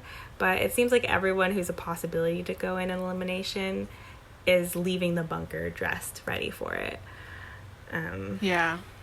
And the fact that I remember distinctly CT unzipping his jacket to reveal, like, his shirt when he chose to go in his week. Right? Yeah. I'm wondering also how much Wes and Bananas are staking on experience. Do they imagine that it's going to be physical? Have they been counting the number of puzzle, strategy, physical elimination? Have they been counting the pattern? Do they know it's going to be physical before they even get there? In which case, these 40-year-old men don't necessarily want to go against 20-year-old men. Yeah. Are they banking on experience of, like, anytime there's a double, they make it physical, so we aren't going to go in? Like, how much do they have the foresight for when they walk in tonight? Right. I'm curious about. Yeah. And I'm also curious about, like, how much faith they really had in, if all they're thinking is that it could be physical. Like, Jordan in most situations is fantastic at physical challenges and eliminations, right? So, like, maybe it wasn't until they saw specifically that it was pole wrestle as the challenge that they were even considering him as hard as they were. I don't know, because like in theory this could give him like an easy red skull possibly, and blah blah blah, you know, and a reason to stay in the game. It's Johnny says later, like, it's clear that nothing has changed in Wes's mind. Yeah. So it seems like maybe they had already decided. If you have a chance to put Jordan in, put him in. That's just kind of what you got to do. Mm-hmm. So, like you said, my dear, it's pole wrestle. When there's a ring and a pole, it's pole wrestle. So TJ is asking for their he asked Fessy and Nelson to come down, right? So they're their representatives, the house representatives, if you will, of this elimination. And then TJ's asking the tribunal, you know, who's the first person and this person is going to go against Fessy. Right. And Bananas is a little hesitant. Right. And he looks to Wes for this confirmation, and Wes has this soulless look that he gives Bananas, apparently. And Bananas says it's clear he's not changed his mind. Mm-hmm. So Bananas pulls the trigger and votes for Jordan. Yeah. And it seems like the hesitation there, right, is that, like, what is Bananas' last name? What's his real name? What is his first name? Fucking Johnny Devonzio or something? Okay. It's something Italian. Something like that. Yeah. Even Johnny Bananas knows that it's year 2020 and there could be some blowback for sending a guy who's got only part of a hand into a grip contest. True. I don't know. I was just wondering, like, is that the hesitation, or is it that, like, like, what else could it be except just that, like, they know how shitty this is on a level? I think it's that. Yeah. I don't think they make a lot of decisions based on, because they get so much flack on social media for anything that they do. Yeah. So, and also you can get flack for not treating someone that has a disability the way that you treat everybody else. Exactly. So I think, and Johnny and Jordan have always, well, not always, Jordan came out of the gate swinging for Bananas, but since he was a rook, but they've been cool. Johnny actually has a lot of respect for Jordan. He doesn't hate Jordan the way that Wes does. They have a lot of respect for each other, and they hang sometimes, like, so I think Johnny is just kind of sad that he has to make this particular decision. Yeah. This was actually the first time that I learned that Jordan didn't have two complete hands. Really? I did not know that. I did not notice that. It has never been relevant, it seems like, up until this point. Yeah. And I was blown away. I had to pause and Google it because I was like, he's only had one hand this whole time. How did was he born that way? Or did he lose his hand? He was born that way. Oh, okay, yeah. And I actually know people like that. Like, my personal trainer has that hand as well. Oh, really? Oh. Yeah. I forget. It's not that I forget how it's called. It's that I don't know how to pronounce it. It's like syndactyly. Syndactyly. Yeah, sure, whatever. Daughter of a doctor. No, there was a Paul's paper about this. I had to know about the gene structure. It was Yeah. So, there's very few things that Jordan cannot do, but pole wrestle, it's just impossible to imagine how he's going to do it, right? Yeah. But anyways, we're getting ahead of ourselves. So we are. Yeah, let's explain. Yeah, okay. Johnny votes for Jordan. Yeah. Maddie doesn't pussyfoot around. She's like, I vote for Jordan. She's not scared. Mm-hmm. Maddie has no remorse at all. I wonder if any other girl would have done it so coldly. Yeah. I want to say. I don't want to take anything away from her. I mean, that's completely fine. She has no ties to Jordan, but still, I was surprised. Yeah. And then Wes, I thought for a second that Wes was going to be an asshole and like vote for somebody else to like look like the good guy. Oh, wow. I did not consider that. I thought that he was going to do that for a second, but he votes for Jordan as well. And so Jordan goes down. He kind of smiles, kind of like, all right, you guys are doing this. Okay. Yeah. And then he runs down there. I can't believe that they didn't even throw him one bone and give him Nelson instead of Fessy, but whatever. Yeah. So, yeah, then they have to decide who's going to go against Nelson. They're given again the opportunity to face him themselves, but you know they're not dressed for it. It's not their time. I'm sorry, Tej. I forgot my my gym shorts. Yeah. How could I possibly? Yeah, and this time TJ asks Wes to start, and he picks Bear. Bananas doesn't end up saying Bear's name. He votes for Corey. He says it's because Kyle and Bear haven't given him a reason to say their names ever, but Corey has. So that was interesting, I guess. Well, yeah, because you have to think long term, and if you've never said somebody's name, is it worth? And if it's not worth it to say their name, just don't say their name. Yeah, gotcha. Yeah, totally. Especially if they've already worked out that Maddie is going to vote for Bear with Wes. But she is kind of the swing vote. She could have decided on Corey as well, which would have put the like brother versus brother kind of like matchup of the dreams. But she votes for Bear. She votes Bear. I wonder, is it because she wants like the girls to take a hit with this move? Ooh, it might be. Yeah. I didn't consider that. I considered it more like she thinks that she can get something from Corey more than she can from Bear. It's probably a little of both. Yeah, good point. But at the same time, if she wanted to lay a little lower, maybe don't take Bear away. But she doesn't seem to be concerned with laying low right now. She's kind of ready to go pow. Yeah. And so also, if she's thinking about like what these matchups are going to be, like if there's a chance, if she thinks there's a significant chance that Nelson could get a Red Skull, that also makes Corey a more valuable ally in some ways, I think. Yeah. I don't know. That's true. So she also could just particularly think that Wes's argument for Bear was greater whenever they were talking about this.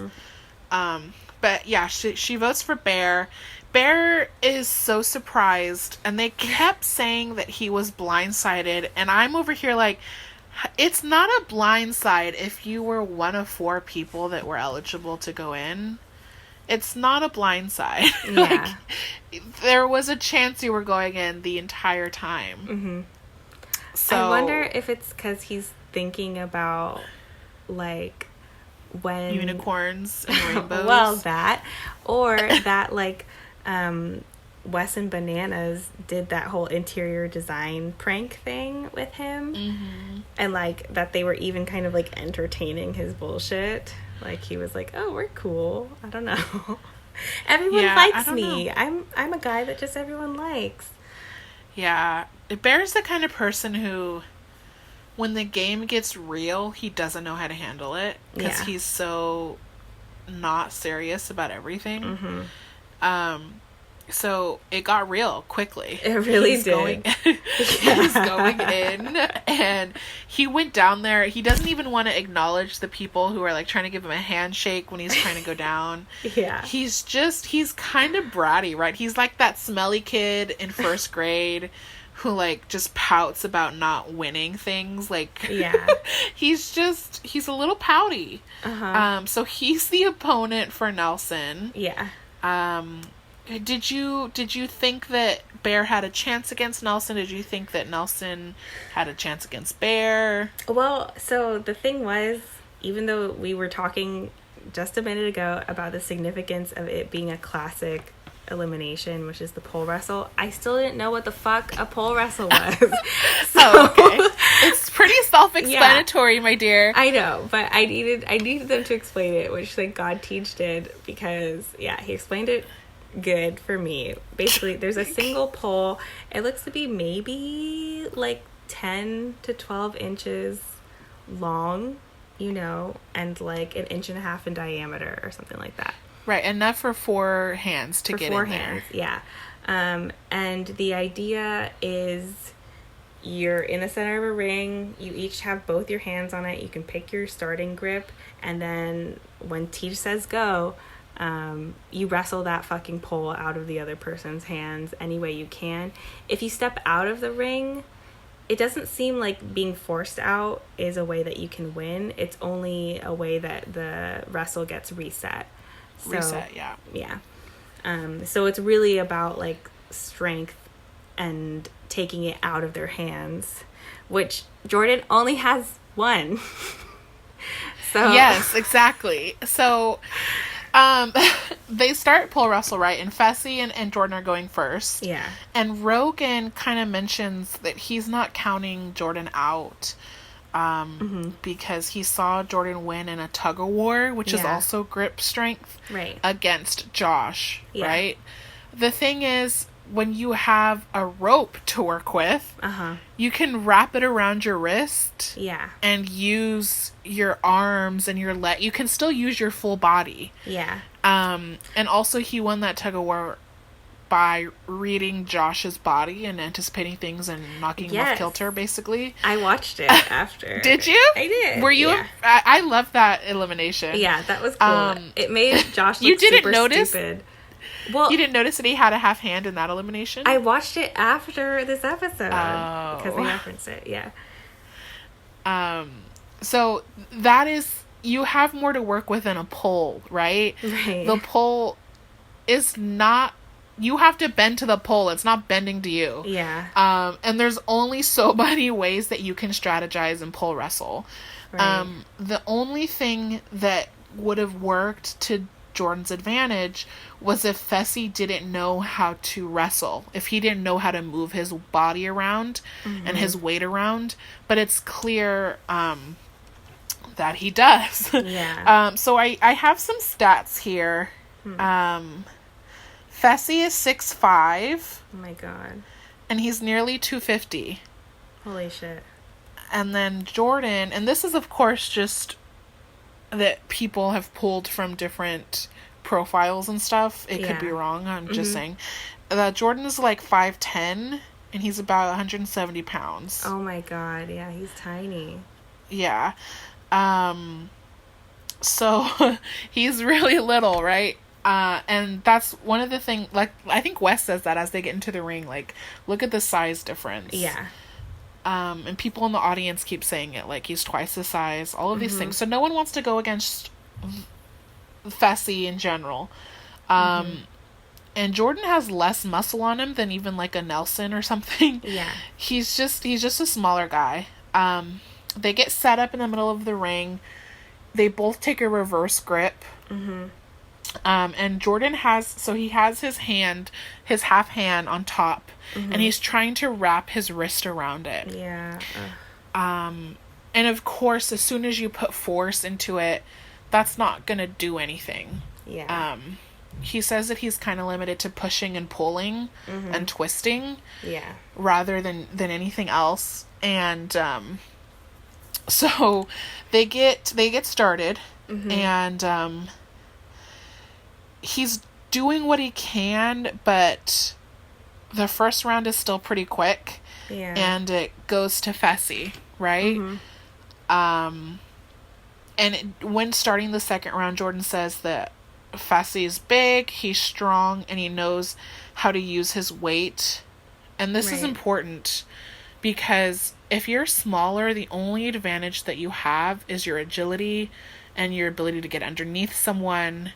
But if the person who is big also knows how to use the fact that he's big to his advantage, then you're fucked, because this person is also knows how to use their body, and their body is so much bigger than yours. Yeah. So any advantage at all that Jordan could have had is squashed, because now he's at a disadvantage intellectually in terms of how to strategize your body and physically with his grip. So it's pretty brutal. I mean, it's kind of amazing when I'm thinking about it now that Jordan even makes these rounds last as long as he does.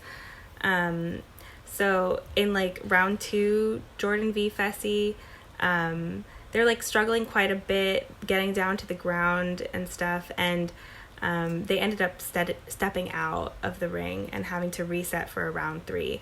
But the way that they went down outside the ring at the end of match 2, like, it looks bad. It honestly, like, I couldn't tell. Clearly, like, there was like a crowd reacting sound to it, but I honestly couldn't tell if it looked worse for Jordan or Fessy. It kind of looked like Fessy went down like on his neck at a weird angle too. Right. But it's Jordan who like takes the harder hit here, and and so Jordan in this second round is trying to tie up Fessy's legs, he says. Jordan is trying to get it to the ground so that he can use more of his body. Right. Because when Fessy starts just getting on both feet and just pulling, there's nothing for Jordan to do to stop that force. So he's trying to get it to the ground. And then they roll out, and Fessy falls essentially on top of Jordan and his shoulder. Yeah. And it's the shoulder of his good hand. Yeah. So Corey eventually says, like, now he's down a hand and a shoulder. Yeah. And Fessy, knowing how to move his weight around, probably slammed into Jordan pretty hard. You know, there's a way that you try not to fall on someone. Fessy didn't try at all. Yeah. That's just, and I don't necessarily, sometimes that's just instinct after a certain amount of playing sports. He's a D1 athlete, I think. So he's slamming into Jordan. And Jordan, the thing I love about Jordan, he always gets up so fast and like jogs into the center of the ring, and he's like, let's go. And he kind of stops. Johnny notices that his shoulder is kind of weird, but everyone else is kind of unsure what's going on. But he's like saying that his helmet is kind of, I don't know, there's sand in his helmet. It's not on right. Yeah. They put his helmet back on, and then as he's trying to grip the pole for the last round, or for the next round, who knows how many rounds it could go on, he says that he can't explain the pain that is shooting through his arm. He can't even really close his hand when he tries the first few times. The thing is, like, even with the helmet thing that you were just saying, he couldn't even lift his arm to close the clasp, like the buckle of it. TJ was doing it for him after seeing these, like, weird abortive movements of his, like, right arm, just couldn't raise it. And then when the pole is in between them, he takes, like, a few times, even stepping away for a second, trying to, like, set his hand, his presumably good hand, on like the top of this, right? It fucking sucks. But they do round 3, right? But he says, no excuses, you keep playing, it's either win or go home, he says in his confessional. So, and the crowd is cheering him on, trying to get him to go back.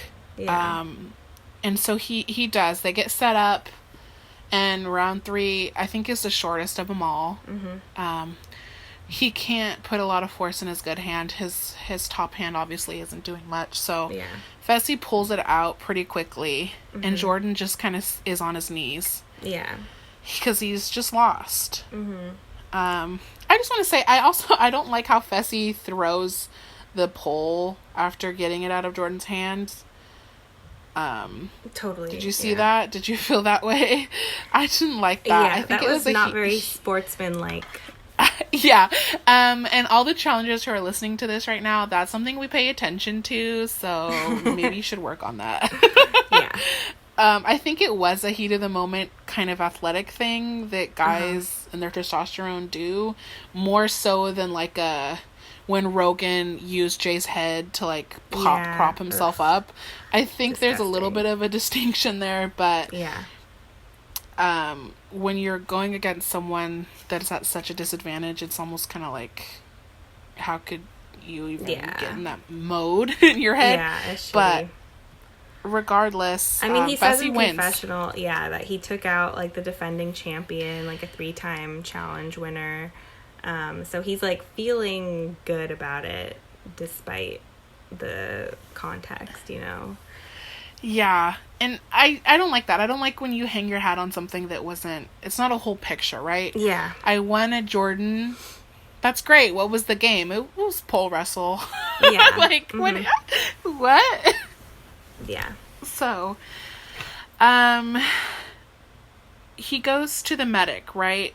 Right after, to get his shoulder checked out. Yeah. They tear his shirt open. He says that he doesn't think that it's dislocated. It's, what does he say? Like, it's torn at the AC? Yeah, separated his AC, which sounds kind of worse.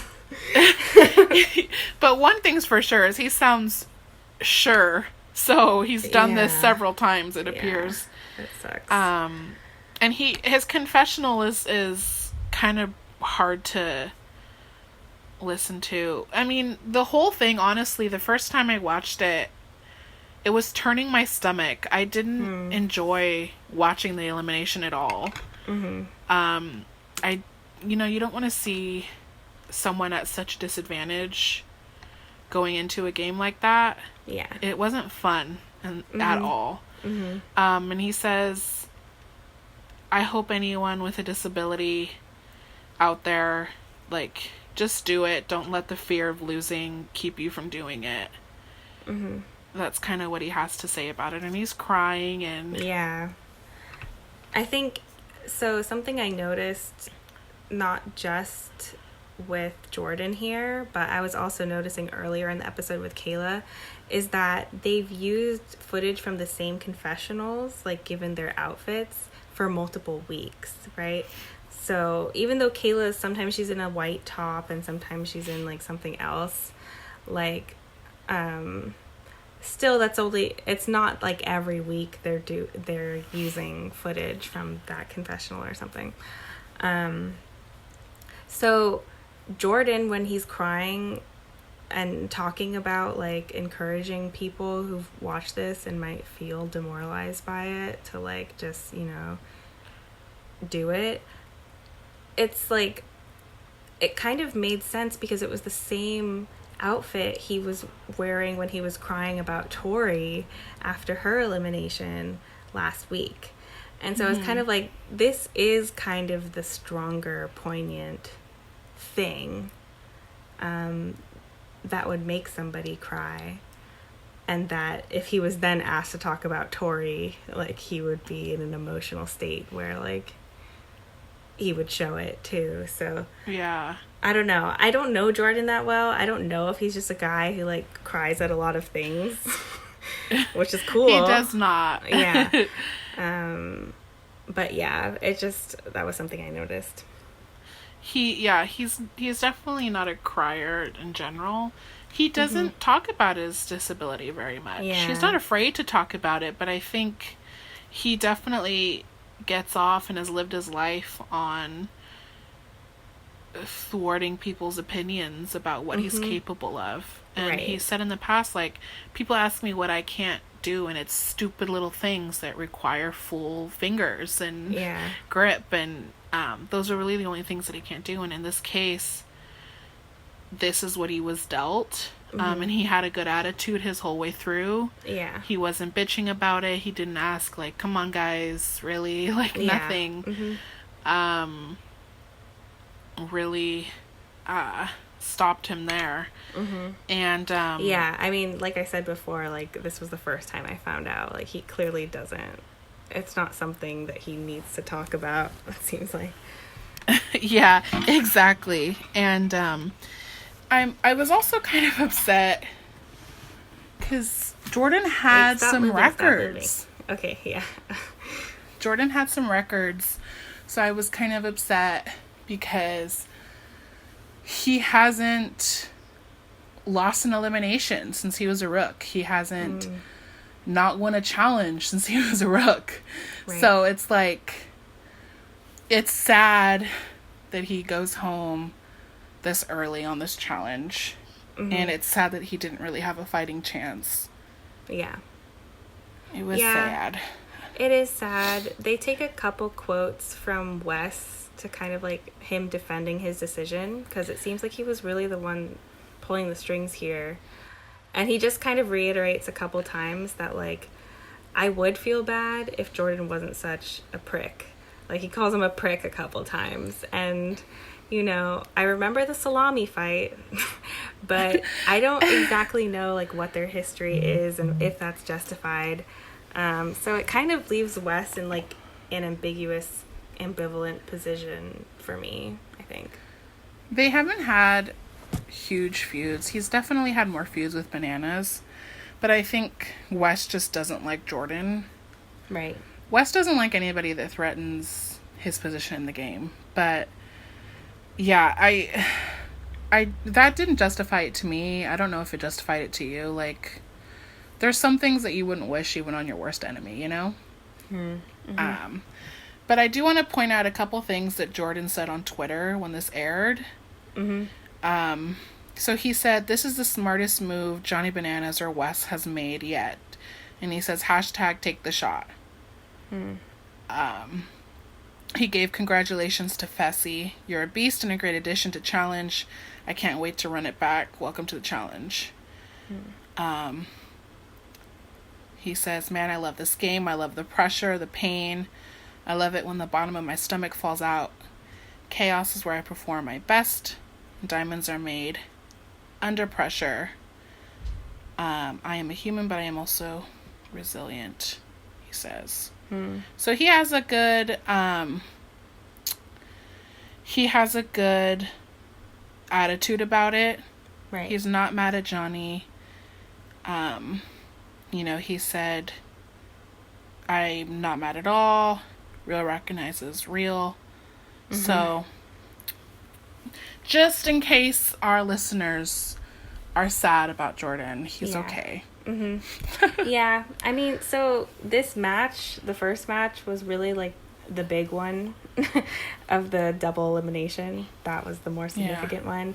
Because match 2, so that's Bear v. Nelson, and it seems to go a lot quicker in terms of like how much they need to show. So they're kind of reiterating that, like, there's this interesting moment between Josh and Swaggy. It seems like it's while Jordan is getting checked out and before they're setting up like the second match, where setting up, which is just like throwing the pole in the middle of the ring, putting their little broom and flattening the sand. I don't know. But yeah, where they're talking about Bear being blindsided, which you've already had an issue with. And so does Swaggy, because he's like, he wasn't blindsided. Wes told me Wes has been saying all day that he was going to put Bear in. If it was physical, it was going to be Jordan and Bear.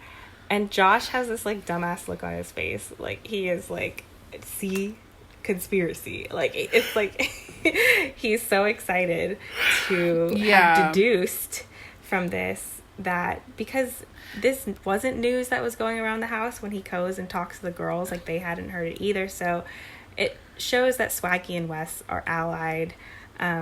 It gives Josh a good reason to put Swaggy in. Yeah. He says, "You're allied with my biggest enemy." Which clearly this rivalry does not rest for anyone. No, it's thriving. Watch out, Wes. Oh my god. Yeah. I mean, dude, what if they fucking go against each other in elimination? Wouldn't that be crazy? And what if Josh wins? Yeah. Oh. I mean, this season could go that way. That's how dark this episode was. And then next season, Wes is going to be like, I know you beat me and everything, but Josh, this isn't a thing. Yeah. So they get started the first round. They play Corn Freak on a Leash. I just want to throw that out there. Yeah, represent. Who is the freak on a leash? Is it Nelson or is it Bear? I know. I was confused by that as well. These are the important Definitely questions. Yeah, they're pertinent, more pertinent than the pole wrestling here. Mm-hmm. It goes pretty long the first round. Yeah. But ultimately Nelson wins. Mm-hmm. And then round 2 goes to Nelson as well. I really don't have any other notes other than that for the round parts. Yeah, I think, like, there's a little comment about, like, that Nelson's playing dirty somehow, or that he's... One thing that kind of struck me as being a little bit too much was how he was, in his confessional, Nelson was targeting his win on Bear as being a hit towards Kayla. And I think that's, like, kind of creepy. I don't know. Yeah. I didn't like his focus on that. Yeah. Like, stop being a little bitch. Stop going after girls. Stop being the worst person in the world. Yeah, exactly. Anyway, yeah. I mean, Bear loses it. He seems pretty bummed out. He, like, rips his shirt off pretty quick after he loses it. Kayla goes to hug Bear. Yeah. Mm-hmm. They have, like, Bear a 2-second moment, right, where she's like, I'll see you after, I'll fly to you. And yeah, he's like, I'm gonna have to ask my girlfriend. Yeah. That's what he's thinking in his head anyway. Right. And he's like, I don't know what happened, it wasn't me in there. Yeah. Oh, Bear. Mm-hmm. And then Jordan has since jogged back to the ring after seeing a medic. He wanted to watch the last fight. Yeah. And then as he Bear, kind of... right? Yeah. Mm-hmm. As he and Bear leave, Jordan says, you know, this game was for Tori. Mm-hmm.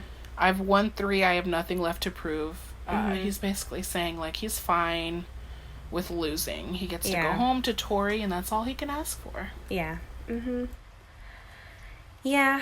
And, I mean, that's basically it. So now Fessy and Nelson are joining Rogan to be the 3 dudes with red skulls.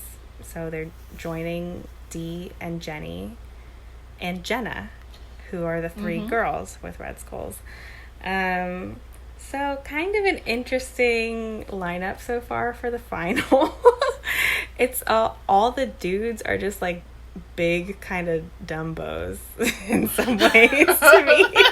Yeah. And I'm kind of wondering, is this how it typically goes? Like, is it usually that's what a stacked final is? It's just like big dudes, literally stacked. You definitely want some brains in there or you're not gonna fucking win. Yeah. So, I wonder how many red skulls are left. I wish TJ would tell us. Give us a number, Teach. Give us a number. Yep. So that was the end of the... Yes. Mm-hmm.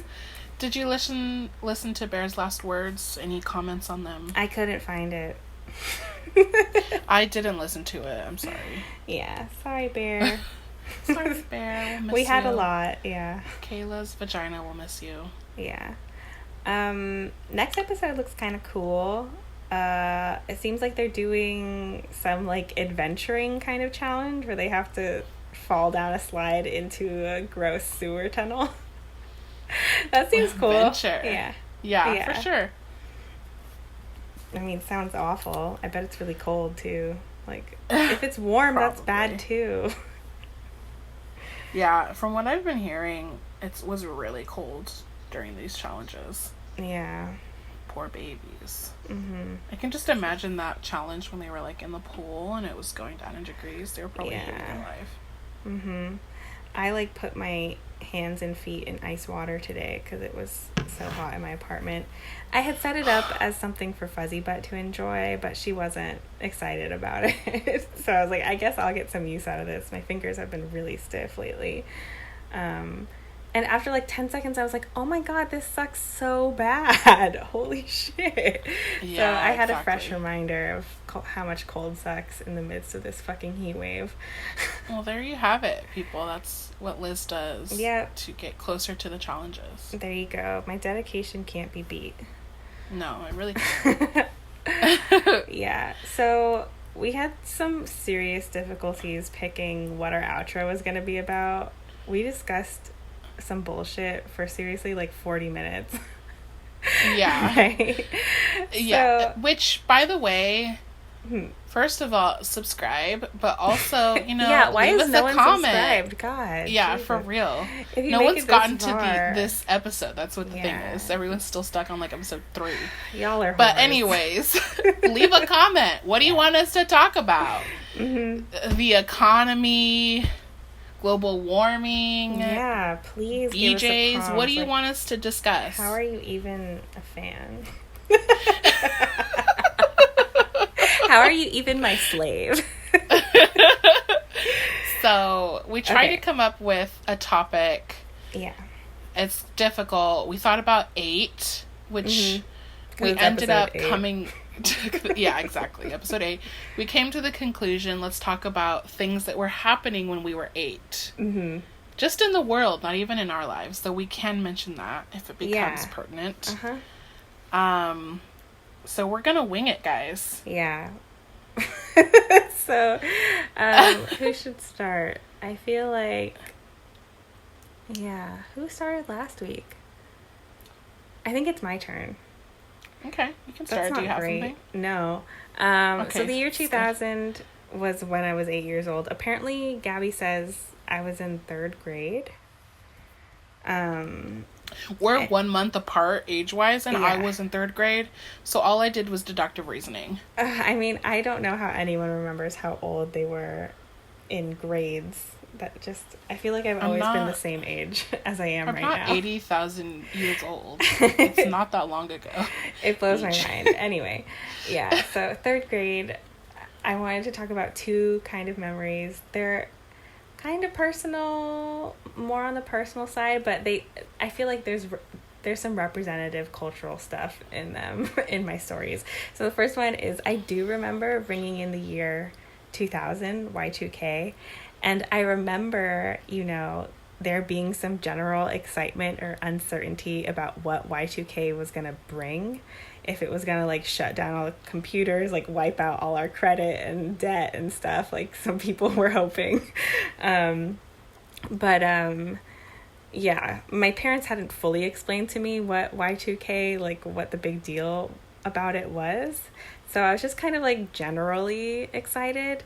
What had happened though is I had my friend over, like my friend from elementary school, and we spent like the hour or 2 before midnight stacking up all my Beanie Babies for this photo opportunity on the porch. So there's a cute picture of me like ringing in the year 2000.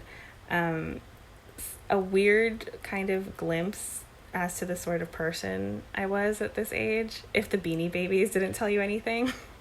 One of my hobbies in school, well, first of all, I was the first girl in my class to complete Mad Minutes, which is like the 12 by 12 multiplication table. Oh my goodness. Yeah, where for 12 weeks we like did it every Monday or something. And one of my hobbies was microwaving other kids' food for them during lunch. Oh my goodness. Ew, what do you mean? Yeah, like I would like hang out by the microwave. Not every day. I just remember doing this a few times. Being like, I like this. What fucking microwave? Like, you go into a cafeteria and they slop your shit on your tray and then you go sit down. We didn't have a cafeteria at my elementary school. I cannot handle another fucking week of this bullshit. Every Jesus week, Christ. Gabby gets mad about my education. Did you wrap it up in a fucking golden swan afterwards? Or an aluminum swan, rather? Oh my I'm God. over it. Yeah, so, that's that. I liked microwaving. What are your 8-year-old Gabby stories? I didn't know we were doing this. I thought we were talking about, like, Ben and Jen. Or Jen talk and about Brad, it. rather. Yeah. Ben, Jen, Brad, Jen. Ben. I don't want to talk about Brad and Jen anymore. Fuck you. You know what's funny about when I was 8, though? What? So many of things that I remember as happened, like, let's say any memory that happened to me between the ages of 5 and 10, I'm just conveniently 8. Like, I feel like everything happened to me when I was 8. It's like a default, like... It's a default year, for Yeah. sure. None of these things currently come to mind because I had no time to prepare. However, it's like every time I'm telling a story, it's like, oh yeah, I was like 8. That's that year for me. Right. Significant things happened. What was happening in 3rd grade? I was also doing my timetables. Uh-huh. I was badass at them. Hell yeah. I was badass at my vocabulary words as well. Oh, girl. I remember my teacher, her name was Mrs. Buell. She was also my 1st grade teacher, fun fact. She moved grade levels. Mm-hmm. Nothing else. Nothing else. Is coming to mind. Well, that's fine. What about from the year 2000? Was there something that stuck out to you?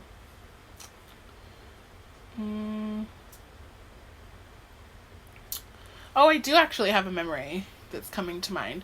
So the first concert I ever went to was a Spike 1000 concert. What is that?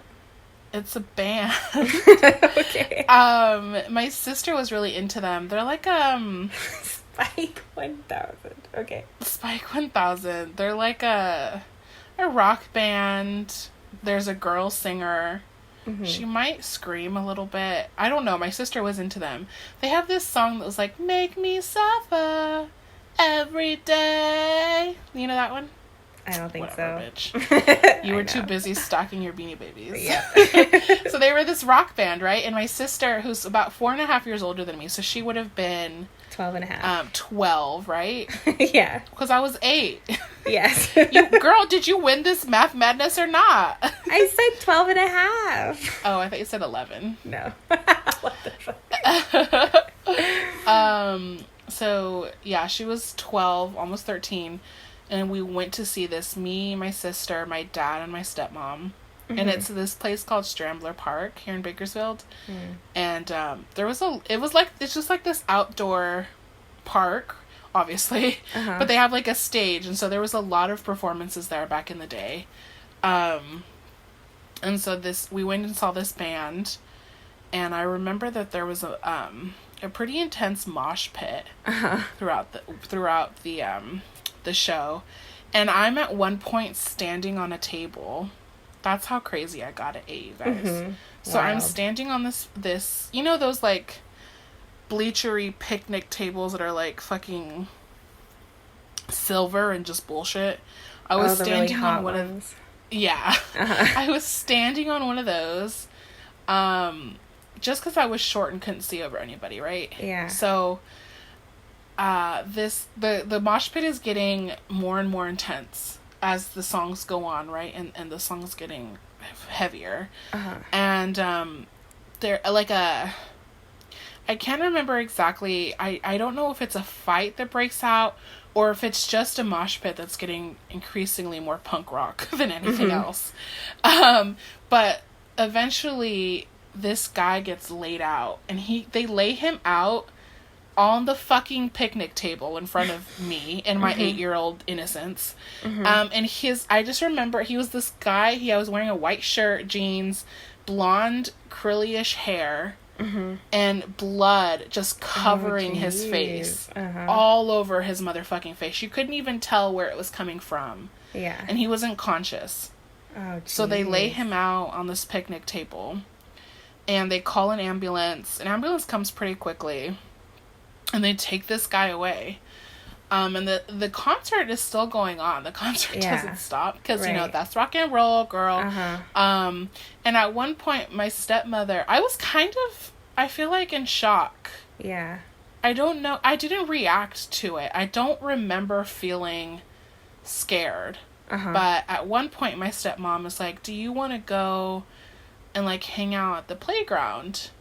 Yeah. So she takes me aside, and me and my stepmom go and we play on the swings. She just kind of wanted to make sure that I was okay. And that was... And that was Spike 1000. That was Spike 1000, man. Super hardcore. That's how what I a rolled great back show. then. I mean... Yeah, and... Go ahead. It's amazing that, you know, young Gabby was traumatized by this, like, shocking and gruesome event. And it gave her a taste, a lifelong love for rock and roll. Yeah. I mean, I think it was pretty embedded in there already, but... And if you remember, my next concert, BSB. Yeah. I mean, I'm also versatile. Don't ever forget it. That's right. That's right. What's better than that? Spike 1000, BSB. Yeah, and BSB had an album called Millennium. That's right. Did you have this album? I did. It was one of the ones that, like, I played with so much that, like, I think it was cracked. Like, the front was cracked and it was, like, missing one of the clicky parts, you know. CDs, yeah, man. For sure. I had Millennium, and I had the black and blue one. Me too. I had a few of Backstreet Boys, man. Is there anything better? Nothing better. I loved Kevin. Did you? You were a Kevin bitch? I was. That's okay. And I watch fucking, you know, the music video for Everybody now. And I'm like, girl, you had good taste because he looks like a snack in that fucking video. He's so my type. The thing is that he's so much older than all of them that back in the day when they were still babies, he was the guy in his fucking 20s looking like a hot ass motherfucker. Yeah. So now, and he's like doesn't age. You see him now and he still has this hella dark hair and this really dark mustache. Yeah. And he looks, you know, he looks like he's frozen at 32 or something. Yeah. Man, know how to pick him. Yeah, but Nick Carter was mine, of course. And I used to open my album cover booklets to Nick's face. Like, whatever picture, or whatever page had his picture, and I would fold it and put that as the album cover of my CDs. My BSB CDs. Yeah. In K-pop fandom, we call that your bias. He's my bias. Really? Yeah. Anyway, with that, let's bid you adieu. Thanks for listening, guys. That was episode 8 for J-Joel. Challengers for J-Joel. Season 1. For J-Joel. Yeah, hope you're hyped for season 2. It's coming at you. Faster than you know it, so watch out. Yeah, and, you know, we'll see you later. Jordan, we love you. Yeah, we love you. Peace out. Peace out, homeboy. Bye.